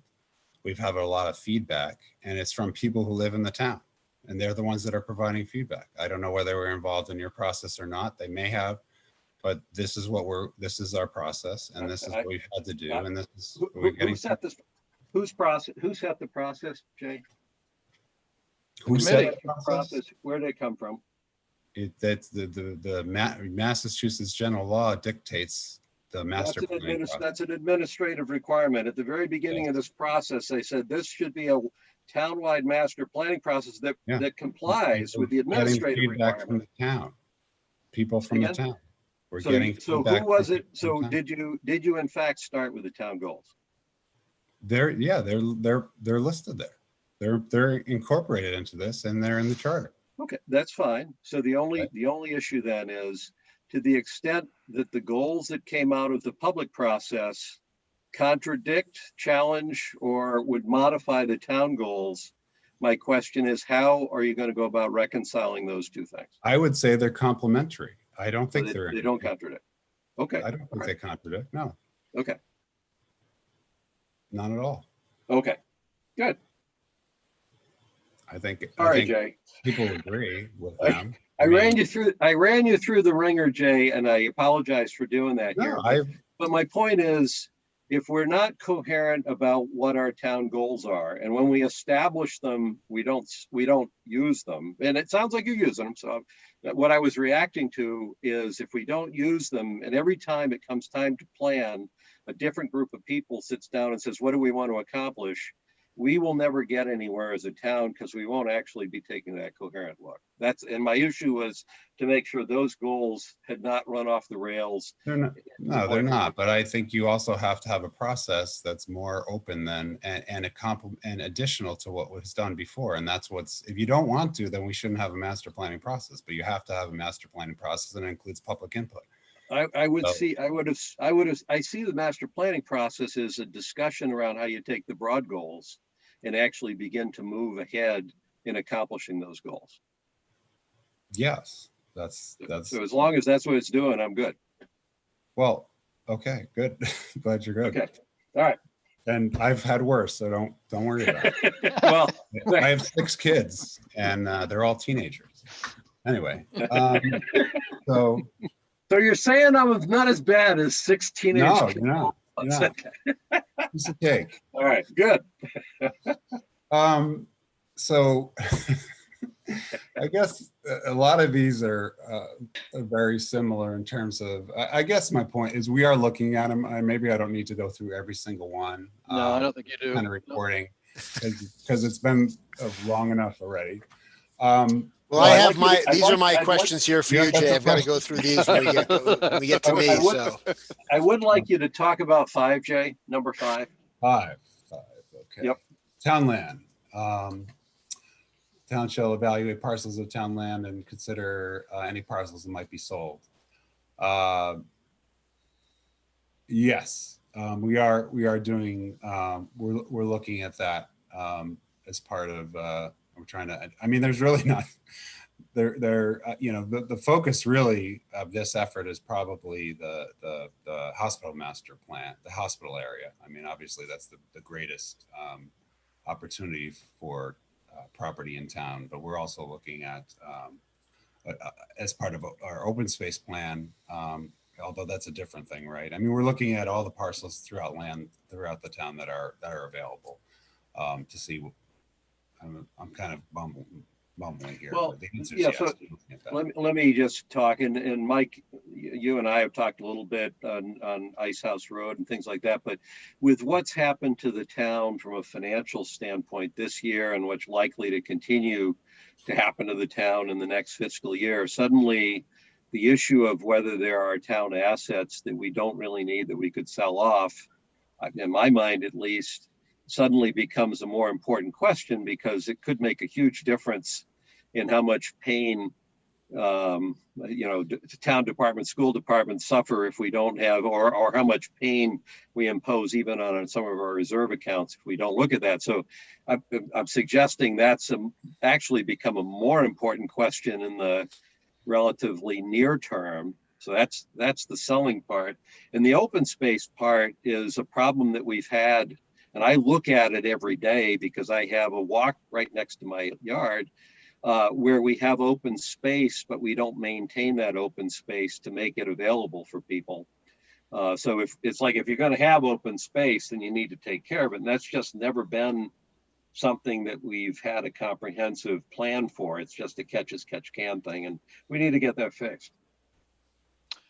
And I think that Chris is looking into doing that, coming up with a plan to maintain the town lands. We haven't spent money to maintain a lot of our lands, unfortunately, right, and so that walk next to your house just never gets mowed, probably. And there's more. There's the mowing of the, you know, John Thompson's brought up the field mowing. It's actually a fairly, you know, it may not, I don't think it's, I hope it's not expensive, but there actually are some thoughtful things we should be doing to manage our lands and to manage access to our lands that just have, we get the land and then we just kind of leave it there and it gets overgrown and then you can't get onto it. So There's just there's no management. We tend to purchase it, hold on to it, and we don't actually manage it. Right. So those, to me, those are two really important questions. They probably really do fall right in the zone for the townwide master plan. Mm-hmm. Okay. I guess a couple other things, just to update you on a couple things that are coming up in schedule. We actually are holding a Housing and Economic Development Forum on October 29th. It's a committee meeting, but there's going to be other folks involved. So that's kind of, there's certainly some, you know, discussion around that. So we decided to have a special forum just on that to talk about it. Okay. And then we're going to have another public forum that probably on November 8th to discuss the recommendations or the implementation plan. Once the committee's looking at those right now, they're reviewing that draft plan right now, which has a whole bunch of elements in it. and is tied to the goals. And then we're looking at by the end of the year, having the plan. So that's our schedule right now. The last thing is that from a administrative standpoint, I know things have gotten extended for obvious reasons, but the charter says the term of this committee is through the annual 2020 annual town meeting, the 2020 annual town meeting. So I don't know if you officially need to extend that, or has it been unofficially extended because of, just circumstances? But that would be just something I wanted to highlight. Certainly, we obviously need to extend it. So however you want to do that, whenever, just wanted to bring it up. Okay, thank you. So I have two reactions to the schedule that you sent, Jay. The first one is, I'm reading it here. There's a draft implementation plan that it sounds like you have completed. I would suggest that you might want to float that draft to us to let us see it. Because right now, obviously, there's a reason why I hit you with so many questions, and it wasn't to probably put you on the hot seat here. I did want to get across that I suspect there will be a lot of questions with what the plan says, not because the plan's bad, but just because you're going to come up with answers and we haven't seen any of them. So when I looked at the schedule and it talked about, well, the committee will present the plan to the Board of Selectmen in December or maybe January, and then ask to be included on the ATM in January. I'm sitting there looking at that and saying, well, I have a feeling there's going to be a few conversations around this before we're going to be ready to put it forward.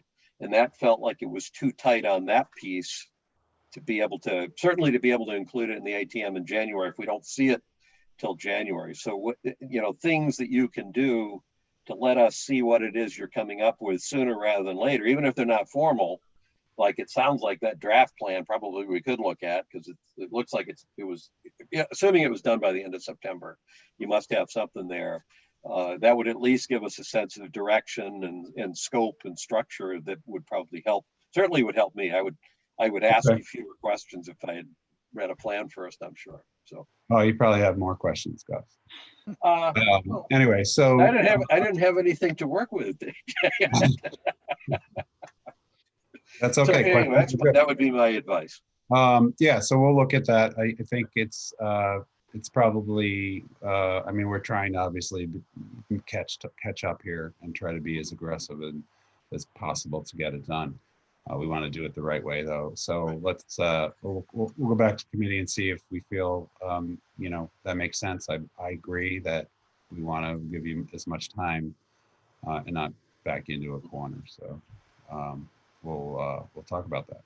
Okay, and I guess the one administrative thing here we should clarify is that we're going to extend your charter out until, I would think, maybe the end of this fiscal year. Is that Mike and Pete? Whatever makes sense. I think that was a question for you guys. That sound reasonable? Do you want to reappoint the committee until the end of June 30th of 2021 then? That would be my thought. Mike, I would agree with that. Yep. Oh yeah, that's fine. Sorry, I did. It's too early for me to lose you. No, I'm good. You sure about that? Yeah. Okay, can somebody make a motion to reappoint the committee? I will move that we reappoint the Medfield Townwide Master Planning Committee through at least June 30th, 2021. As a committee member, I'll recuse myself. Second. All right, Mr. Murby? Aye. And Mr. Marcucci, aye. If I knew Peterson was on there, I'd be more specific about the motion, but I'd forgotten about that. Too late. Sorry. It's a done deal. All right. Thanks. You good? Great. Thank you, Jay. All right. Thank you, Jay. Thank you very much, Jay. All right. Bye. Okay, our next, let's see, we're into discussion, potential votes, update on COVID-19 status, operations, and CARES funding. So Christine? we received a request from Craig Newbecker of Nosh and Grog, who was concerned that during COVID, we had asked the restaurants to submit stamped architectural plans when they decided to pivot to outdoor dining. And that is true. However, we also completely eliminated the permit process, the wait, trying to go to the planning board of the ZBA to change your plans. We waived all of that and we administratively approved once the building commissioner signed off on the plans to be able to do outdoor dining. So he is correct that we did require the stamped plans. I believe his concern was it was a burden on owners and managers, and the cost was about $1,200 for those plans. He is actually requesting that we reimburse him through the Transportation Shared Streets and Spaces grant that we received. But unfortunately, that grant is written for specific projects. And we did write that project specifically for Cutlets. Sarah did solicit input from all of the businesses asking if they wanted to be interested in doing that. And in fact, at Nosh and Grog, the building commissioner required us to have the highway barriers put up. And to avoid him having to incur that cost, the town actually purchased those through the grant. And of course, they were back ordered, but they just went in today. They're really nice Medfield blue, in case you see them. So I don't think that we can reimburse him through the grant.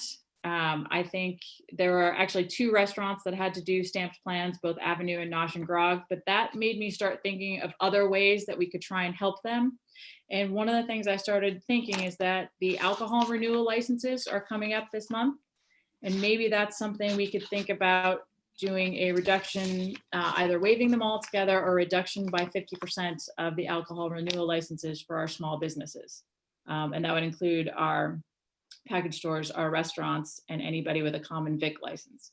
Now, that money does go to our local receipts. So it would mean waiving the full amount would mean losing $24,500 from our local receipts.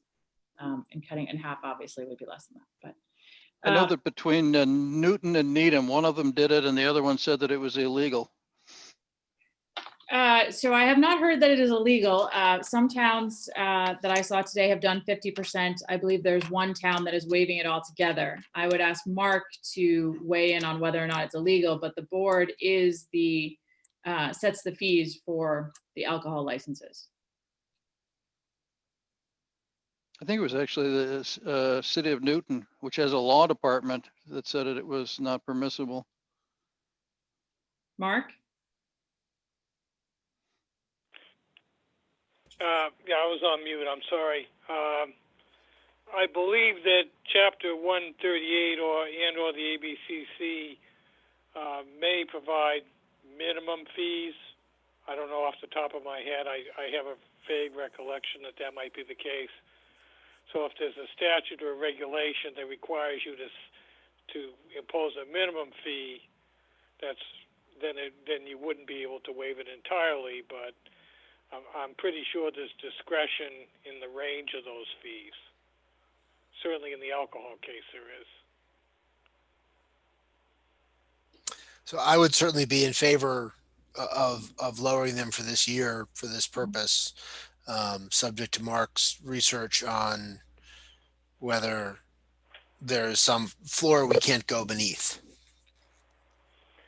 Well, also there's sub-communities, for instance, Franklin, it's actually a bylaw that what the fees are. That's a city form of government, so you can't waive it if it's in the bylaw. So it depends what the source of the authority for the fees are to begin with, and that may well be the case. For instance, Newton is a city; they do have a lot of codification, so it may be that the fees are set out by the legislative body and they couldn't simply be waived. Yeah. Well, why don't we just get an answer and then we can. I think it seems like a nice idea. So let me. I guess I'm just being contrary tonight. I'm sympathetic to both of your willingness to do this. I will make the observation, though, that it's one thing for us to go out and get grants to try to help our businesses. It's another thing to help certain of our businesses at the cost of the revenues to the town. Because basically what we're delivering and where I'm coming from is my first question is, well, so there are certain restaurants that have alcohol licenses, certain that don't. And then there are retail businesses that also, in fact, I suspect in some cases might be suffering even worse than the restaurants that do have alcohol licenses. And we're not sending town money to them in any way, shape, or form. I don't think, unless there's licensing that we're going to waive for them. I'm not hard and fast up against this, but it's easier for me to say absolutely if there's any way we can get grants or we can get reimbursed by the federal government or the state for doing things to support our town economy. That's what we should be doing. At the point that we're actually giving certain businesses a financial benefit that comes at a cost to the town's revenues, that says that pain goes to somebody else, and we've already distributed a lot of pain. So if we wait to see I would suggest we wait to see what's possible, but I at least wanted to get that perspective out there. Because I'm hanging up on it a little bit at least before I say, yeah, let's do it. Yeah, it's a good perspective, Gus. Thank you. Do you want to do the OPED stuff now, Gus? Yeah, I will. Christine, do you have that up, or I can either do it as a shared screen for people, or I can just walk you through it if you all have it there. I have it right here up if you want me to share my screen. Well, I was going to suggest we have a lot of people that are watching, and Sure. and this is a quick run through, so I don't need very much. And if you can bring it up, Nick, I'll just quickly jump through it. Sure. Give me And I do suspect, Gus, that most of them are here for the OPEB update. So that's Right. Well, that's what I was thinking. I don't want to disappoint them. They won't come back next year. And I will apologize for not having, last year, I just never did it. And I really should have. If you go to the second slide, Nick, just a couple of highlights here. I think most people know that we have had an unfunded liability for what are called other post-employee benefits. So it has to do primarily with healthcare costs. It's not pension, it's healthcare and other kinds of benefits that retirees benefit from.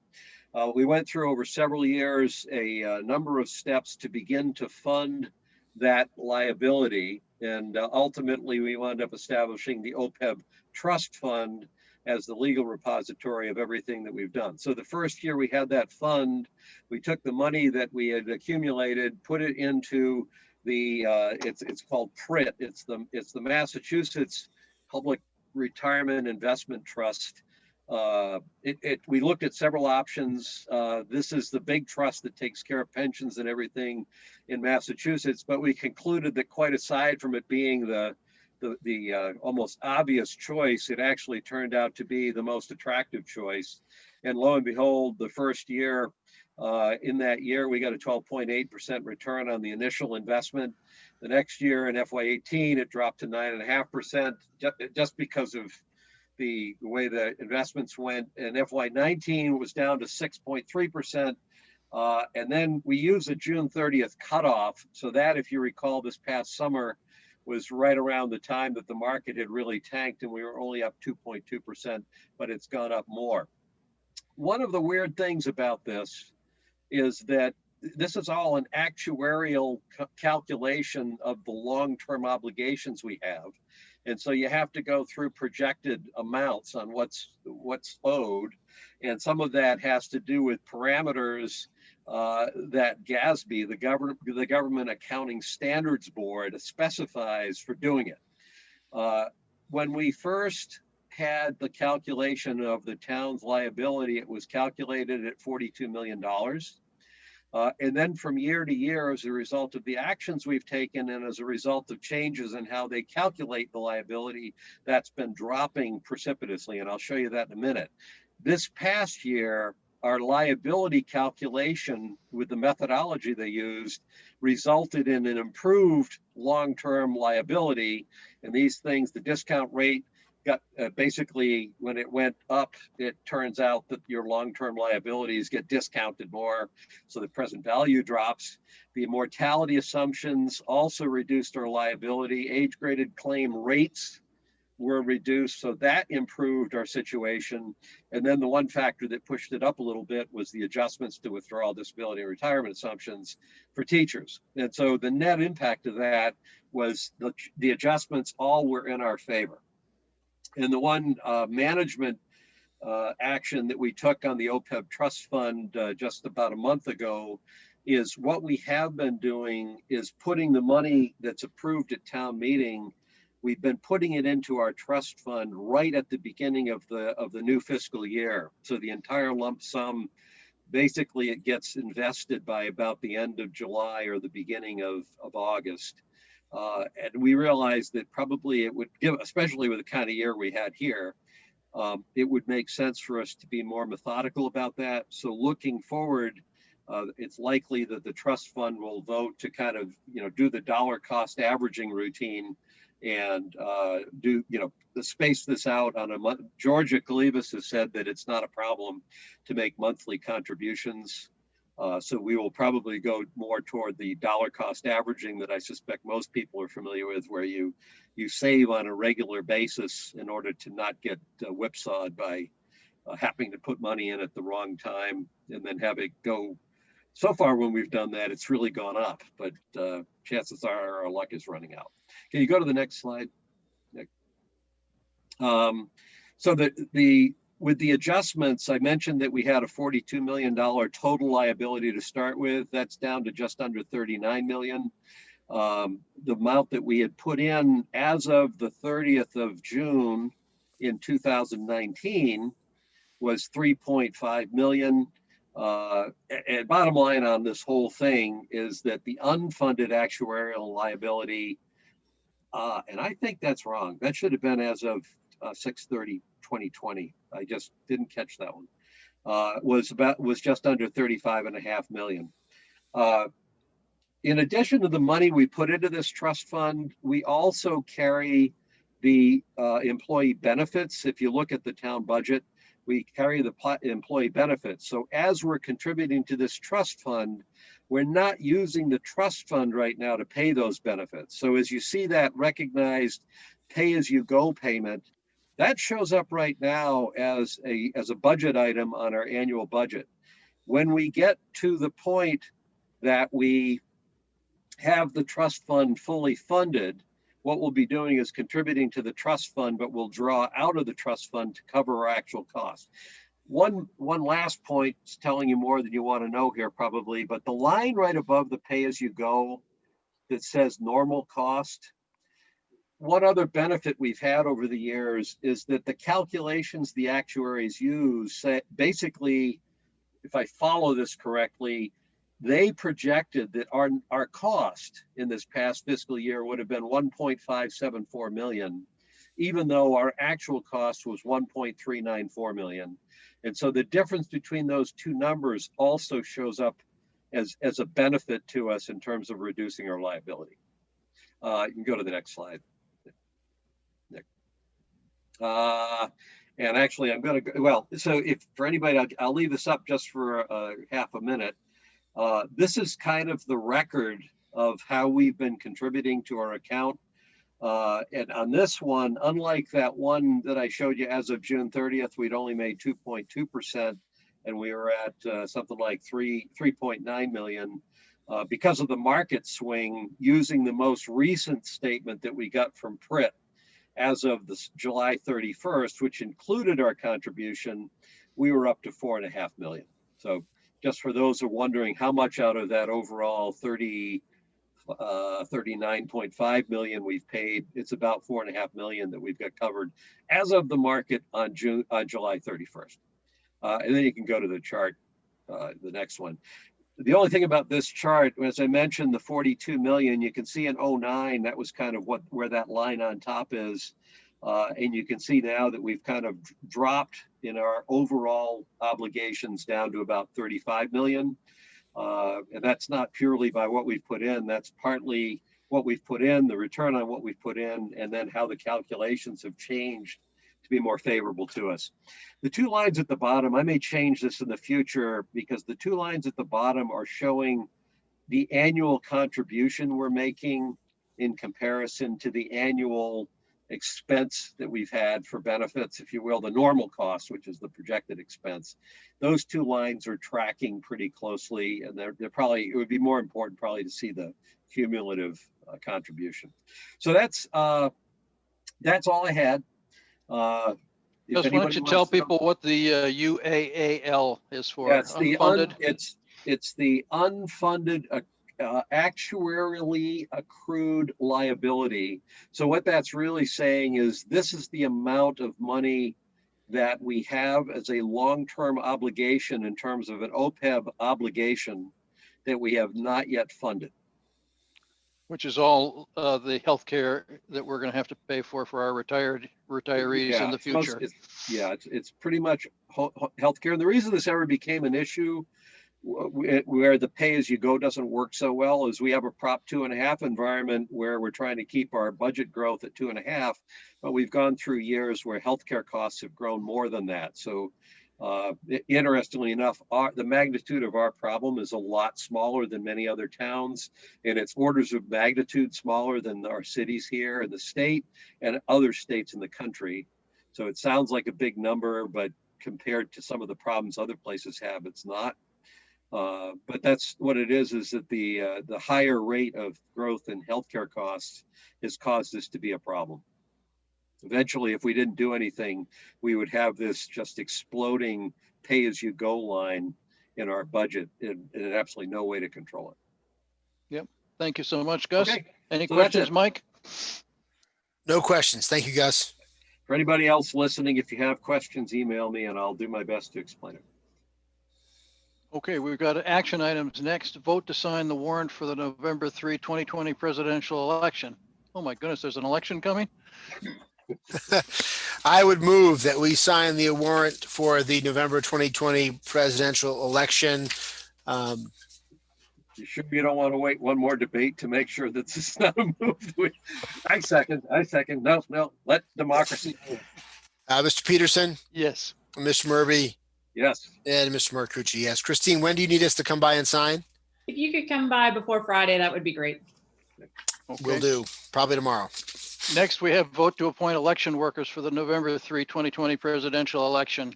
So I move that we appoint the election workers as recommended by Assistant Town Clerk Marion Benaldi and listed on the form the sheet that we received. I second, with the town's gratitude for all these people that are willing to step forward and do this at this difficult time. Excellent second, Gus. Mr. Peterson? Yes. Mr. Murby? Yes. And Mr. Marcucci, yes. And yeah, thank you to everybody on that list. It's an impressive list of people, too many to name here. So that's good news. Thank you. Next, we have a contract with Peregrine Urban Initiative LLC for real estate advisory and development consulting services for the Medfield State Hospital Development Committee. Is this something you wanted to talk about, Gus? Yes, I will if Todd Trebeco's not here. I just want to make sure that he's not here to talk. I don't see him on the list. So Yeah, I don't see Todd here. Okay. So this is the contract that we wanted to sign to help us help the development committee get through the early stages of the RFP process. You all have already seen the proposed contract. You might, and as well as the proposal that came in from Peregrine. One of the things that we held off on here was to check back with Sarah was checking with the references just to confirm they were a good choice. So a couple things to think about here. Number one, when we solicited proposals from 3 different companies, of the 3, Peregrine is the only one that responded. The development committee at its last meeting discussed that. And first off, we confirmed with Nick that as long as we solicited 3 companies, then the awarding a contract to the only one that came in is legal and proper, and we can do that if we want to. The committee talked about it in light of the fact that we had previously tried to find a company that we could hire to do this. And on the first solicitation, we got no responses at all. So in the interest of being able to move ahead, and in recognition of the fact that we actually have tried to find competitive bids here, and in reaction to the fact that we liked the Peregrine contract, We were encouraged by some of the things that we saw in there. And then if anything, the references that came back only, I think I'm speaking for the entire committee, the references that came back only increased our confidence that this was a good company to work with. The development committee recommended moving ahead with awarding the contract. The only issue that we talked about on this one was, as our standard contracts typically require, we ask contractors to take out a carry liability insurance, and it's a $2 million value on the liability insurance. Bev Gallo, the person from Peregrine, she's a principal at Peregrine, who will be working on this, got in touch with Todd and said that she would, oh, there he is. If you've been listening, Todd, you can pick this up if you'd like. So right in the middle of explaining that Bev Gallo had gotten back to you to indicate that she was having difficulty, or she anticipated having difficulty getting liability insurance because of the nature of her business. So if you want to pick up there, take it away. Can't hear you, Todd. There we go. Still can't hear you. Something's wrong with the connection to your microphone. You're not listed as being unmuted on our side.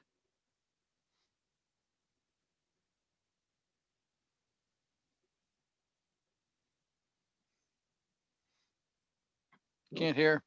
All right. Well, if you want me to, Todd, yeah, why don't you go ahead, Gus? Just start making a really bad face if you hear me say anything that seems objectionable.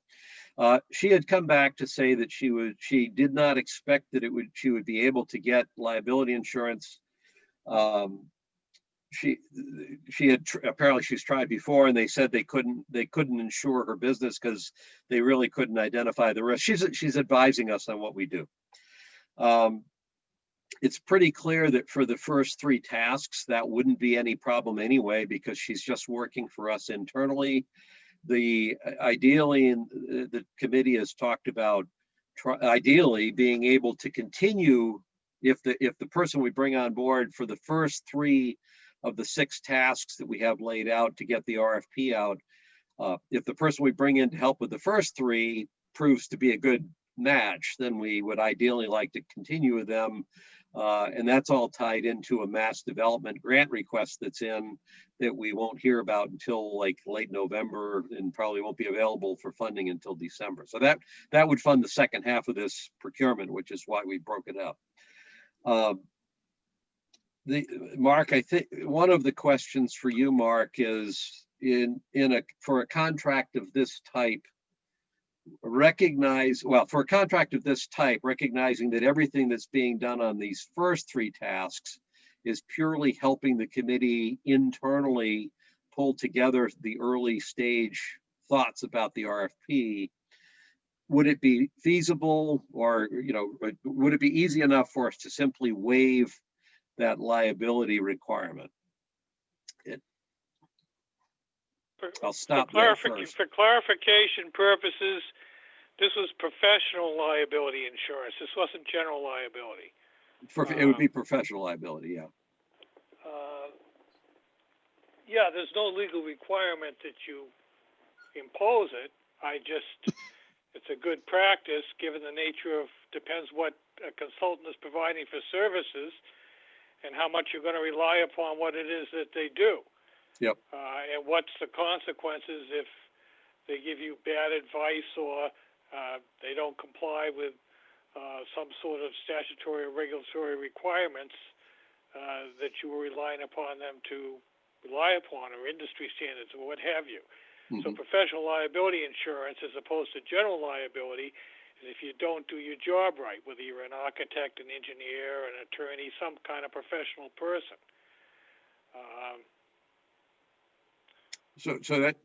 So the answer, I think, to my first question is, especially for these first 3 tasks, if the committee is satisfied that there's basically no serious risk in working with Peregrine, because Peregrine will be working for us on our internal planning for the RFP, it would be reasonable for us to make the determination that we can waive that requirement.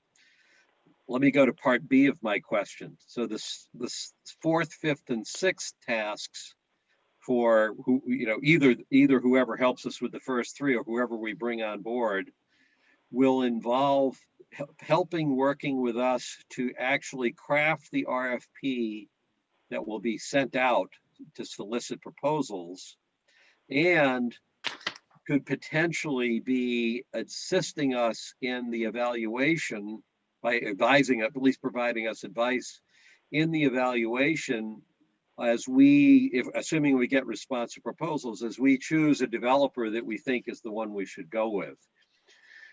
That's a little more significant in terms of influencing decisions on how a contract would get awarded. Now, the decisions would still be the town's.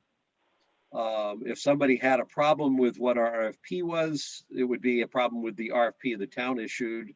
If they had a problem with how we administered the evaluation process to reach a decision, it would be a town decision. Does that situation give you any greater pause, Mark? It gives me greater pause, yes. Because basically, if you put a bad RFP out on the street that fails to take into account certain criteria, whatever, assuming you're relying on the expertise of the consultant in drafting that, and you end up with a developer and the project goes bad, you're eliminating one source of recouping expense. But Mark, I mean, just I didn't mean to interrupt, but I mean, it seems like with respect to those issues, we have a number of other safeguards, right? We've already retained the Mead Tallerman firm to act as legal counsel. Presumably we would retain them or somebody else to assist on the legal aspects of the RFP. We've got you. We've got our town procurement officer, Christine Truweiler. We've got Nick, and we've got a lot of people who are going to have eyes on this RFP who know what they're doing. And so I agree with you that might be some additional risk. I don't know how much we're going to be relying on this consultant to ensure that the RFP complies with the legal requirements for issuing an RFP. Well, see, it's not the legal. Yes, there are legal requirements, but more importantly, it's knowing what factors to make sure are enumerated in there. And I refer you as an example back to that City Revere decision from the Inspector General that I provided to you some time ago, where there was a redevelopment project in Revere that went bad. And it went bad because it weren't specific, among other reasons, that were not specific enough criteria in the RFP, and the focus wasn't there, and they ended up getting themselves into the position they got in. I know of any number of other redevelopment projects, for one reason or another, around the state have gone bad. Quincy, for instance, downtown Quincy. The original redevelopment went completely south, and they ended up, after a delay, I think, rebidding it. And Foxborough State Hospital redevelopment. There's any number of them. And you simply, it's one potential source of recovery if things go bad. But the point is, you don't want things to go bad. You want to have as much protection as possible, not in terms of just the legalistics, but the practical experience, either what to include or what not to include, so that you get a certain result.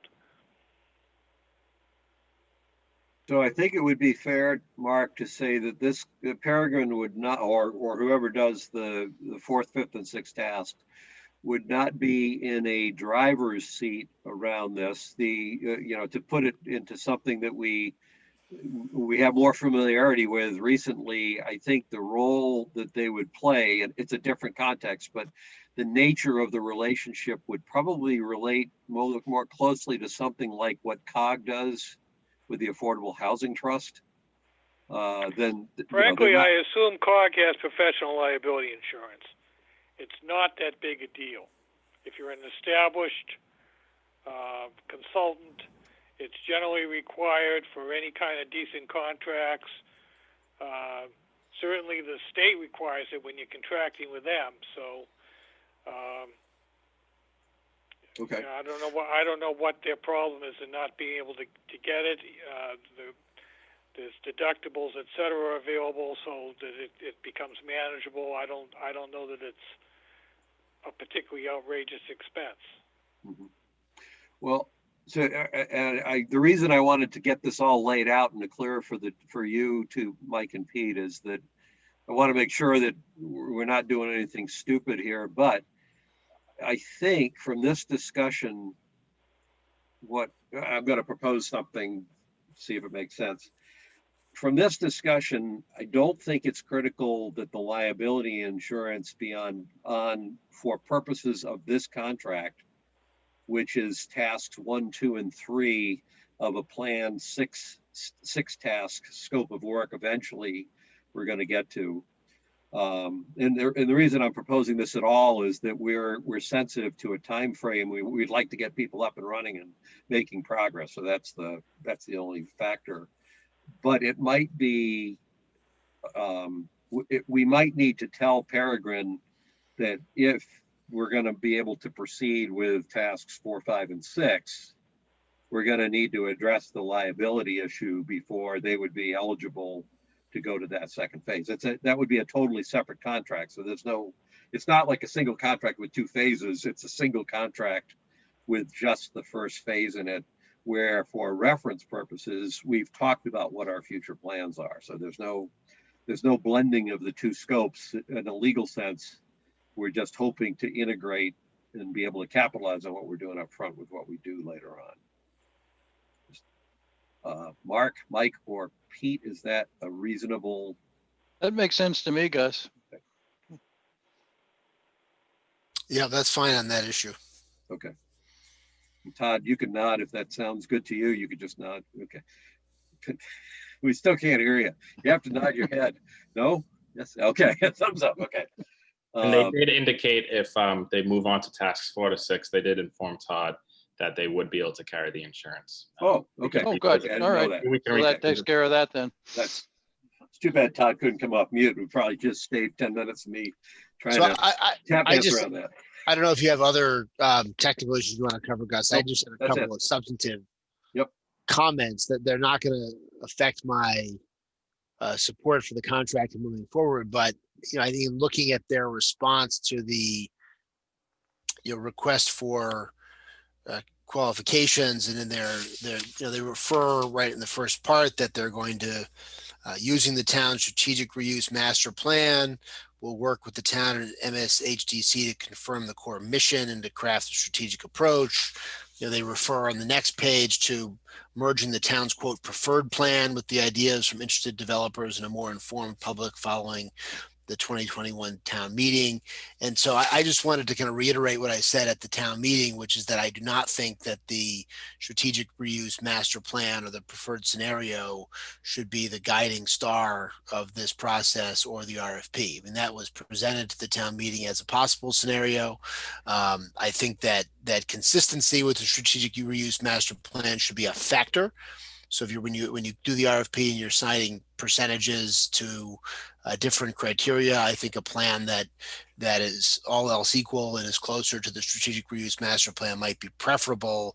But I do want to say that just from my perspective, and when it comes to having to issue the final RFP, which will be issued by this board and not by the development committee, I'm not going to, very unlikely to support an RFP that states as its goal seeking developers to develop the master plan as stated or the preferred scenario as stated.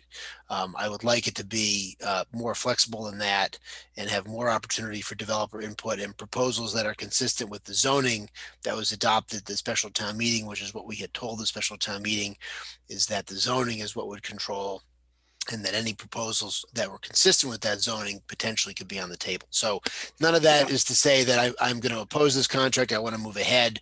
But if we get on the track of saying we're going to issue an RFP to advance the preferred scenario, the town meeting was very, very specifically told that an endorsement of the zoning was not an endorsement of the preferred scenario or of the strategic reuse master plan. It was just an endorsement of the zoning. And I don't know that it would have passed if we came out and said this was an endorsement of the preferred scenario and the strategic reuse master plan. And I don't know that that's what you have in mind. I don't know if that's what they have in mind, but I'm just flagging this now before the work gets started, that, you know, I'm not going to look favorably upon an RFP that says developers give us the preferred scenario or give us the strategic reuse master plan. Yeah, so Mike, let me respond to that, because we had a half conversation around this at the town meeting in June, and I honestly am not sure yet whether you and I are in disagreement, to be honest. First off, the We'll town do our meeting- best, Gus, to get Yeah, I there. know. Yeah, if it's quiet, then we'll find ways to fight. In the special town meeting, absolutely, what we were asking people to do was only to approve the zoning that was for the state hospital. We went to great lengths to make it very clear to people that we weren't asking them to evaluate a specific scenario defined by the hospital master plan, laid out a certain way, with this building being that or anything. We weren't asking for approval of a project. We were asking for approval of the enabling zoning to be able to pursue the implementation of the master plan. But I think I agree with you, Mike. What I don't know for sure is if we're in disagreement, I'm not sure where we are. The idea is to develop the state hospital in accordance with the zoning that was passed. What that zoning accomplishes is the preservation of the buildings. The master plan is a concept of how a developer might go about using those buildings for useful purposes.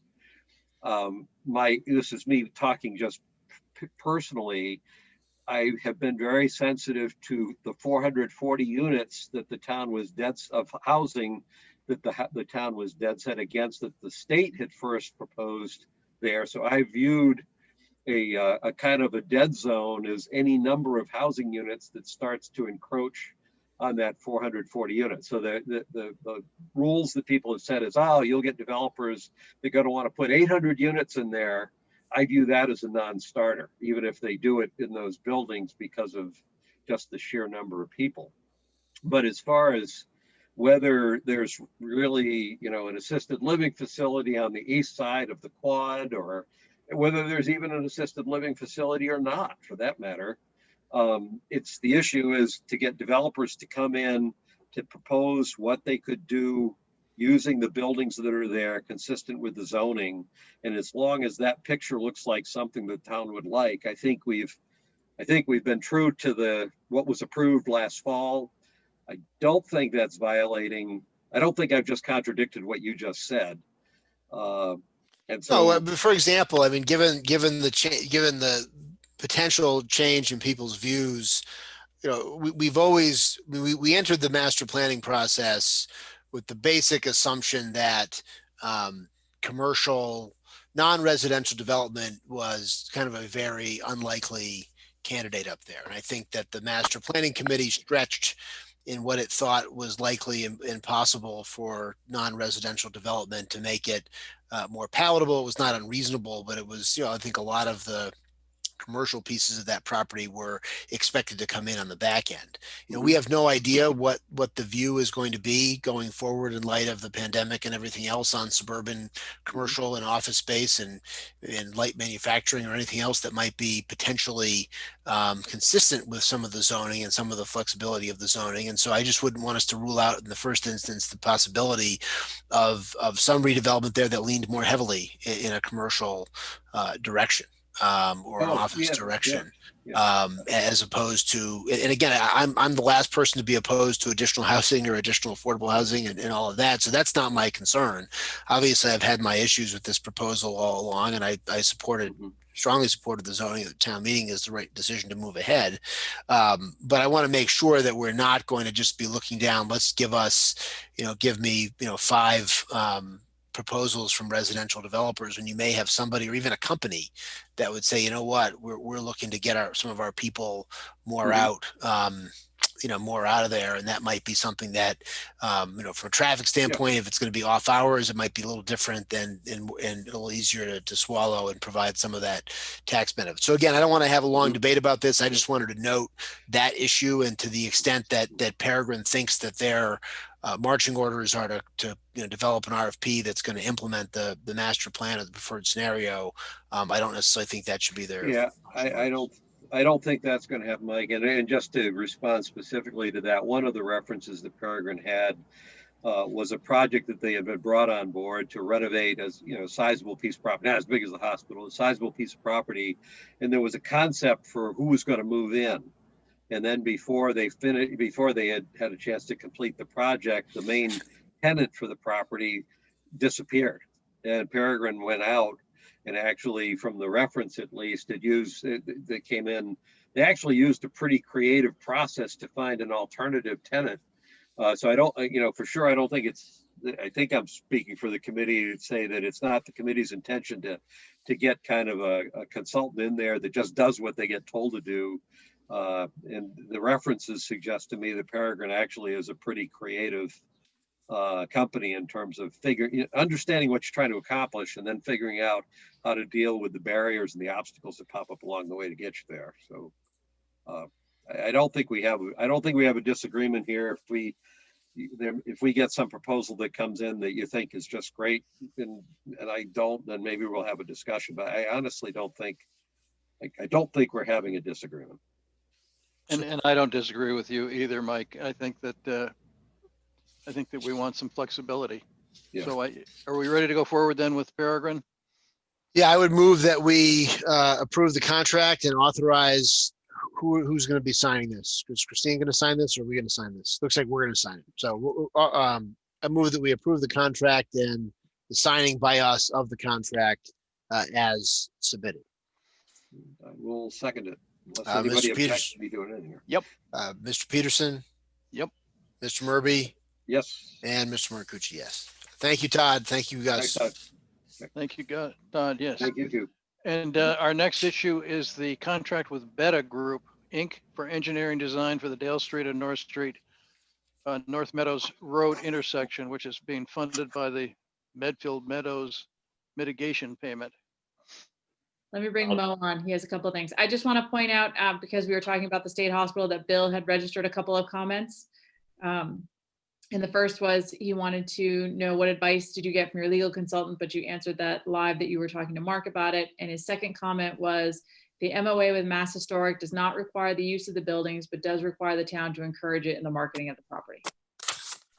Thank you, Bill. Thanks, Bill.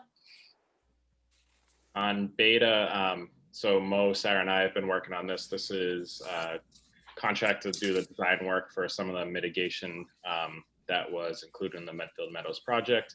It is funded by about $8,900 of the $60,000 that the town received. The intention is to use the balance of that funding to implement the design of what Beta will produce for us. One question, one comment. Does anything that Beta is doing have anything at all to do with the information letter from Mr. Donovan about what's going on with drainage and all that? Is there any connection? Not in this particular contract. Okay. And my one comment is in paragraph 15B, where there was the change around termination for convenience. The town, and then it added or contractor may terminate this agreement anytime for any reason. Then it has to say upon submitting to the other party. Right now it says either one can terminate for convenience, but it's only the way it's worded. It says the notice has to go to the contractor. Okay, we can insert It's just a typo. Sure. That's all I had. Mike, anything? No, I'm good. Me too. How All about right. So I would move that we agree and approve to the contract with Beta and authorize it to be signed as requested. Second. Mr. Peterson? Yep. Mr. Murby? Yes. And Mr. Marcucci, yes. Mr. Chairman, may I make a suggestion?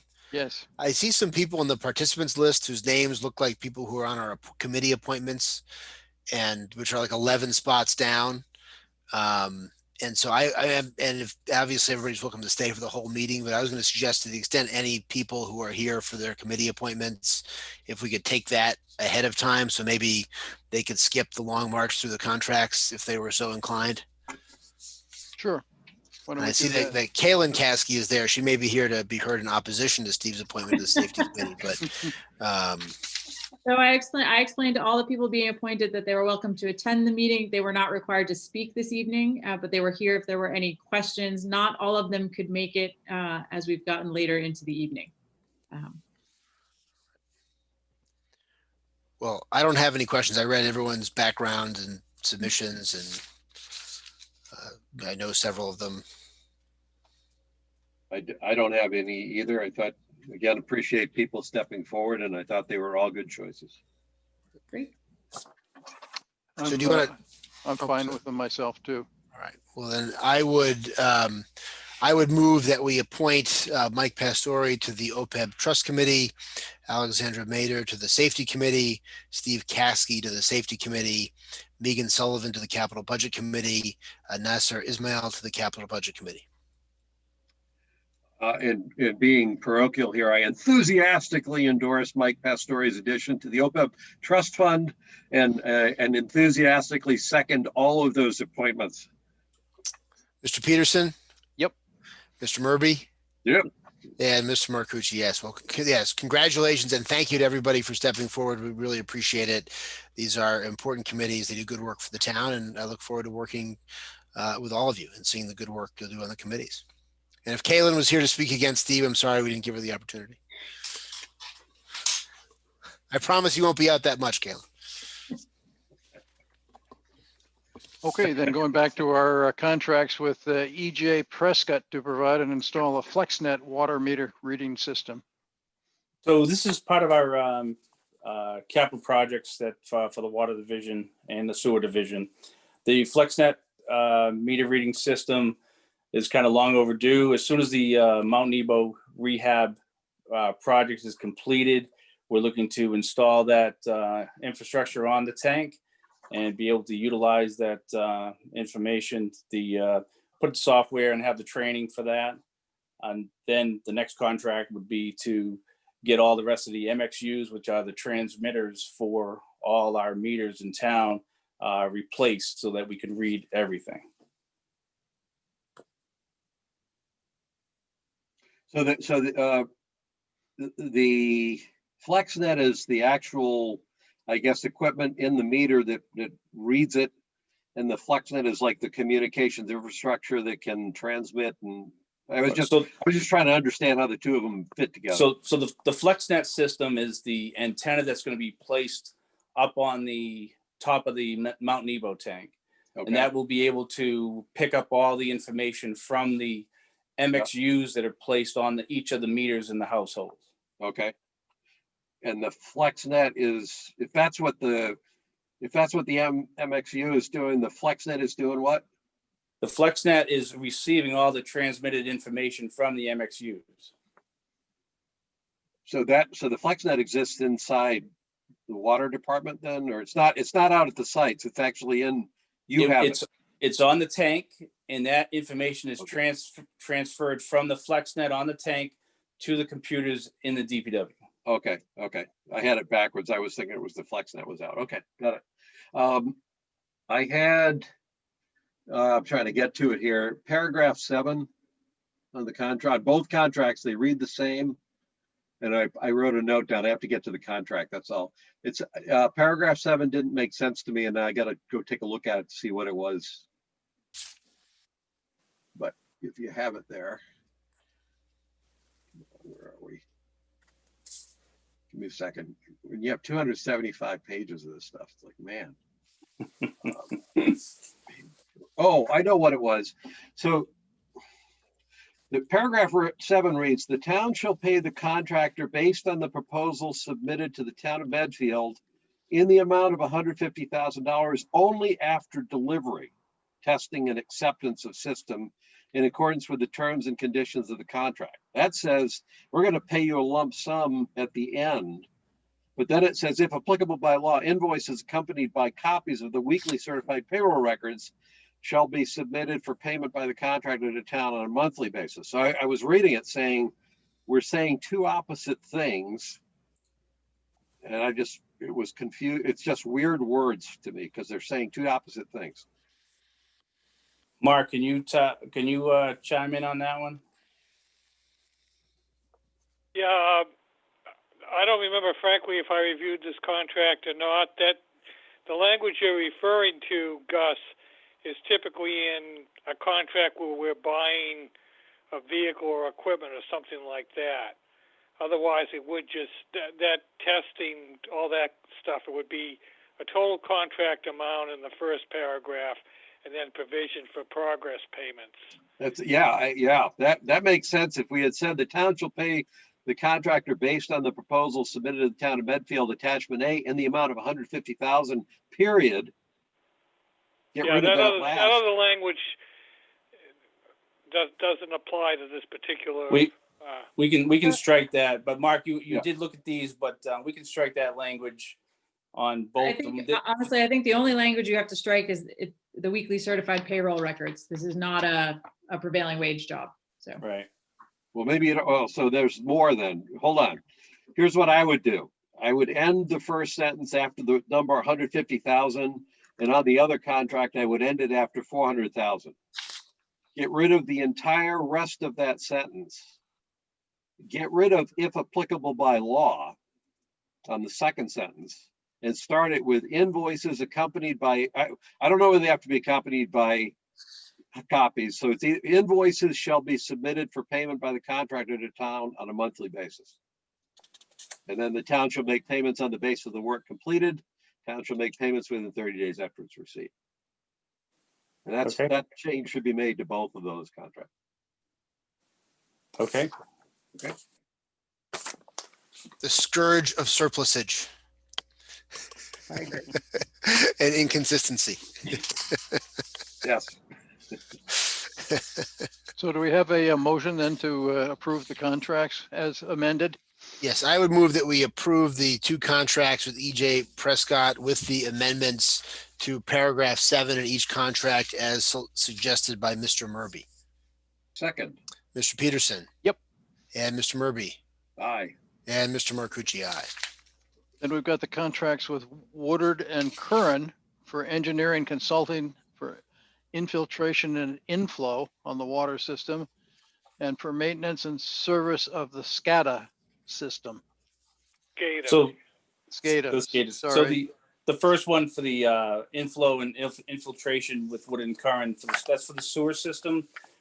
They've done some extensive research on any kind of inflow infiltration into our system that we have to treat at the wastewater treatment plant. So that one there, this is to do closed circuit TV and get further into starting the repairs on certain areas of the town that they found have some inflow and infiltration. This includes smoke tests, different things to identify where these leaks are coming from so we can repair them.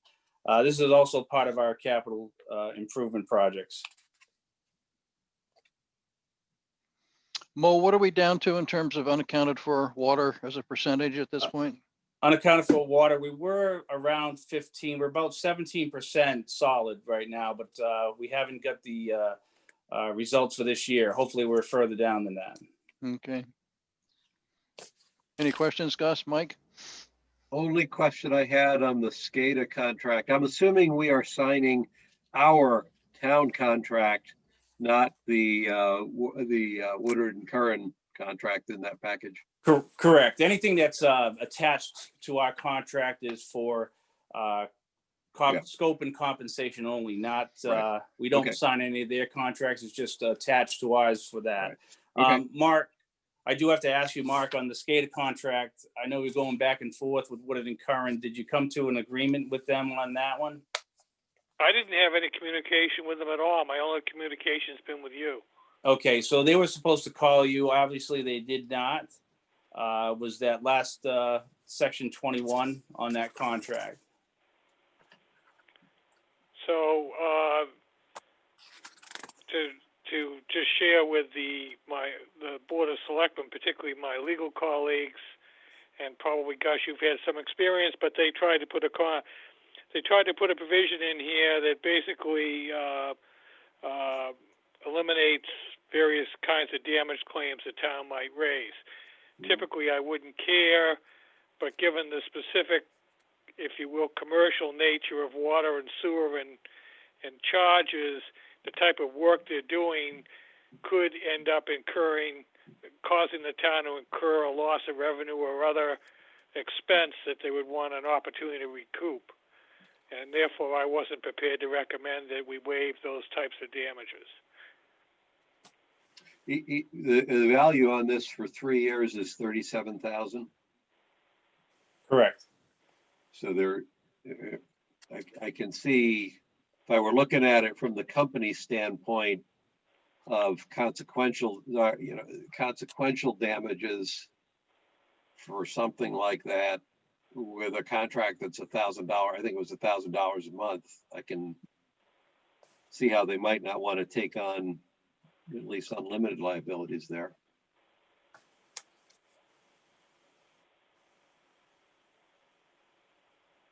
Peter, Mike, you. Yeah, no, I get the concern, Mark, and I think I would kind of think about this the same way as Gus does. I mean, I think the kind of consequential damages you'd be looking at, I think you've identified the right ones, right? Loss of revenue. If it's not like this is a pipe project where if they mess up, it could flood a building or have some, a lot of very serious knock-on costs. It's mostly going to be financial. And I think given the low amount of the contract, I guess, I think it's good of you to flag that issue. I think I'd be inclined to give them this one in this context. Your call. I'll back Mike on that one. I kind of feel the same way. Well, what do you think? I was going to suggest that we go along with Mark's suggestion, but I'm happy to go along with the way that you guys are thinking on it. I don't think it's a big deal. Well, I mean, is it worth Mark at least having a conversation with him about it? I would suggest that we approve the contract subject to Mark being satisfied with the wording. No, that's not gonna lead to a resolution, frankly. Well, Mo, you started to, I think Mike asked what you think. What's your assessment of the risk of consequential damages here? Well, I know in other communities, it's the same. It's the same with other communities with this SCADA oversight. Basically, they're giving us backup for any of our issues that we have with SCADA for the annual issues that we have, if we have anything with the alarms. This SCADA issue we have right now is basically we took an old proprietary system and we rehabbed it rather than getting rid of it and putting in new. And so there's a lot of bumps and bruises as we went around. Right now we're doing very, very well with it, and we're starting to make improvements where we need to. So I think it's like I said, it's a lot in a lot of different communities. They're using the same type of wording. That's what they use with the other communities, and it seems to be working for them. But I don't want to cause any issues here in town as well. And but we do need the backup as soon as possible.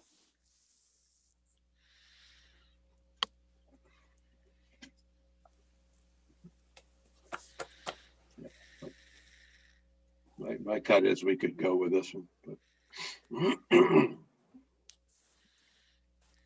but partly, I guess the reason I see that is I'm looking at their standard service, and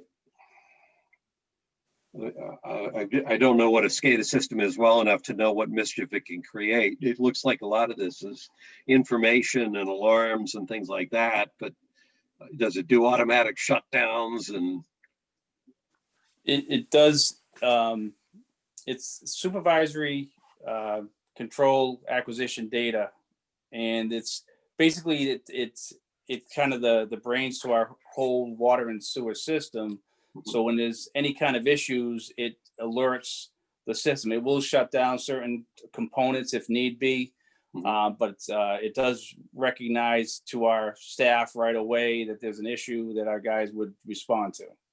So what I'm trying to picture is what would be a consequential damage that the SCADA system itself could create.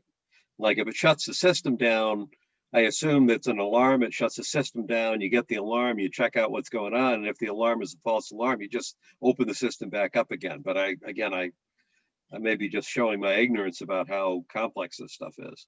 The biggest consideration in this context is probably loss of revenue if the system were down and you weren't able to supply billable units of water or. Right, but what I'm getting at is if the system went down and it stayed down for weeks and you lost revenue that was significant, it wouldn't be the SCADA system that would have done that. It's that something would have broken. And although unless the SCADA system doesn't alarm on something and you've got a problem and you don't know, I'm just trying to picture the scenario. I think most of the time it's an infrastructure problem that the SCADA recognizes and warns you of. And that's what I'm getting at. Yeah. Yes. It's kind of like you have a fire alarm in your house, and if the furnace, if it's a gas furnace and it explodes, it's not the fire alarm's fault. Maybe the fire alarm didn't go off. Get into extended things like hypothetically, if it were, I don't know if this is it. Mo, is it just the water? Is it sewer? Or is it both? It's water. It's water and sewer. Mm-hmm. All right. So hypothetically, if there was some sort of alarm that was supposed to go off, if the sewer processing was malfunctioning, it didn't go off, and we ended up with a release and got fined by DEP, which has happened. That would be damages, and that was because they didn't properly do something in the course of their maintenance of the SCADA system. Oh, given that whole hypothetical, that would be a case to make a claim for damages back against them. And they don't want that liability.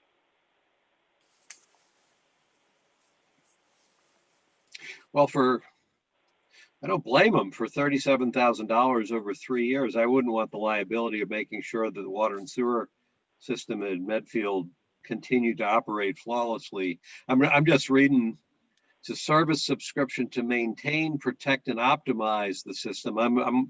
It's not to operate the system or to guarantee the flawless operation of the system. So I'm still I appreciate that scenario, Mark. That gives me a better sense of how something could happen. But even here, it looks, it's kind of like, I have a laptop maintenance agreement with Lenovo, but it doesn't guarantee my laptop won't crash. They just have provisions of how they're going to fix it if it does. And this feels to me more like that kind of a contract. Well, this isn't guaranteeing whatever performance they're going to provide. This is you've got what you break it down even under contracts, breach of contract. You have liability, and then you have damages.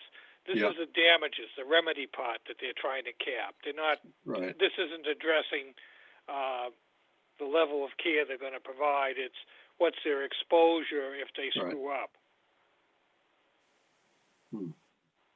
We have another choice. Is there another provider? For that price? I don't know. They're the ones that, we contracted to change the system out and to oversee it. So it sounds like we just have to go ahead. This feels to me like one we could take the risk, and if the risk is there, it doesn't seem. If we have a problem that leads to a big loss of revenue, it won't be because of what they didn't do to maintain SCADA, I would think. I'm okay with it. Me too. I am as well. I duly appreciate Mark's advice in flagging this issue, but I think this is one where the exigencies of the circumstances requires us to move ahead, given the small amount of issue here. And it is a narrower limitation of liability than they have in their ordinary contract. So you want to make a motion? Yep, I would move that we approve the two contracts with Woodard and Curran as requested. Second. Mr. Peterson. Yep. Mr. Murby. Yep. And Mr. Marcucci, yes. And then next is the contract with Niche Engineering to study 5 Medfield intersections, Mo. So on this one, we had discussed this a few selectmen meetings ago. The contract was for 5 certain intersections. In the meantime, Nick and I had discussed regarding the Medfield State Hospital, property, that in the future that the mitigation possibly for the study of that intersection. So I think, Gus, you had recommended that maybe we hold off on that one, which I think we should, and look into that South Street 27 intersection as you suggested. So that's what this new contract is for, is to eliminate the Hospital Road Harding Street intersection and put on the South Street at 27. Now, these are just studies, conceptual studies, to see what recommendations from transportation engineers that they would suggest.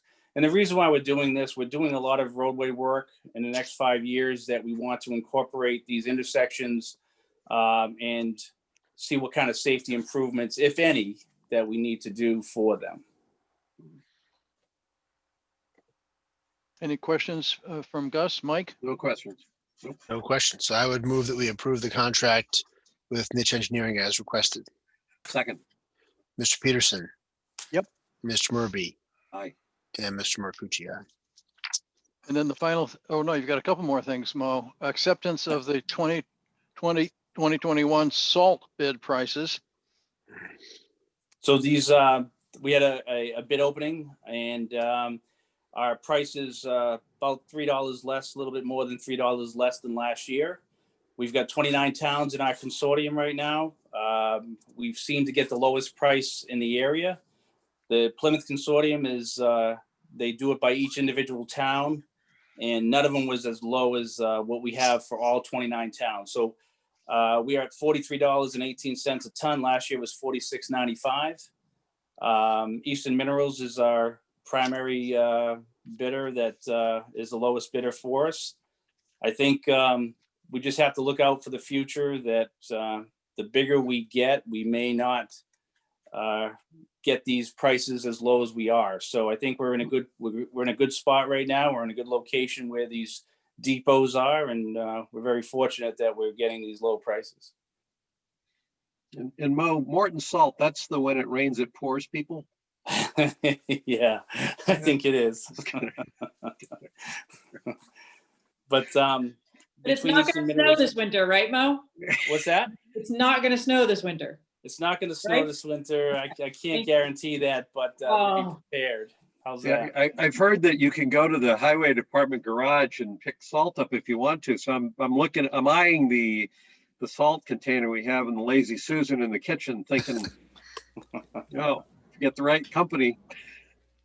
We do have a sand salt mixture that we put out for the public, so we do have that at the DPW. I know.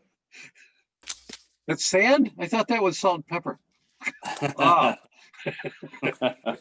This is always a harbinger of winter, but I will move that we approve and accept the salt bid as requested.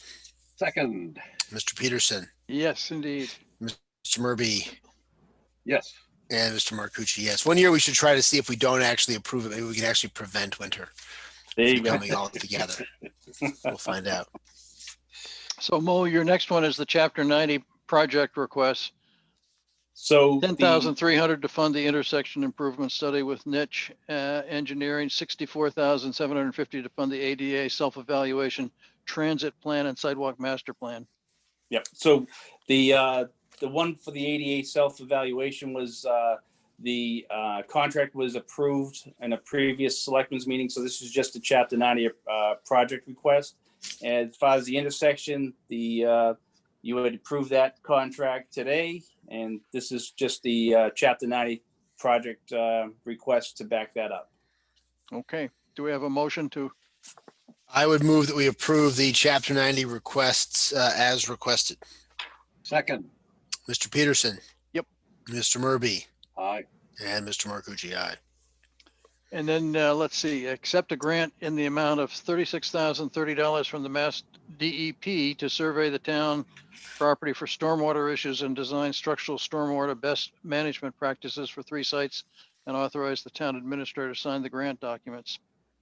So this grant was put together between Neponset the Neponset River Partnership and the the Charles River Watershed Association and the town to get this DEP grant to look at town-owned properties to see where we can do better management practices with drainage areas, just to increase our water quality, and come up with 3 locations at the very end to come up with projects to improve our system. Questions? No questions. So Motions? I would move that we accept the grant as requested and authorize the town administrator to sign the grant documents. Second. Mr. Peterson, Yep. Mr. Murby, Yep. and Mr. Marcucci, yes. Except Thank you. Yeah, after all that, Mo, we'll see you in January. Thank you very much. Thanks, Mo. I got nothing Thanks, Mo. further. Okay, the memo is not yours. Thank you, guys. See ya. Take care. Next item is accept a grant in the amount of $3,500 from MEMA for the annual emergency management performance grant, and authorize the town administrator to sign the documents. So moved. Second. Mr. Peterson, Yes. Mr. Murby, Yes. and Mr. Marcucci, yes. And next is accept a grant in the amount of $12,500 from the Massachusetts Department of Energy Resources Municipal Energy Technical Assistance Grant Program for a solar photovoltaic project at the DPW Town Garage, and authorize the town administrator to sign the grant documents. So moved. Second. Mr. Peterson Yep. and Mr. Murby Aye. and Mr. Marcucci, aye. And then we already did the committee appointments. There was Well, there was also that one extra Yeah, sheet, Christine, you'd sent us. annual appointment process.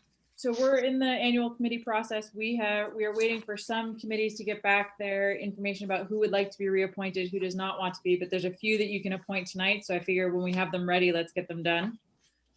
So tonight it's the Capital Budget Committee, Collective Bargaining, Elderly Taxation Aid Committee, the OPEB Trust, State Hospital Environmental Review, and the State Hospital Mediation Committee.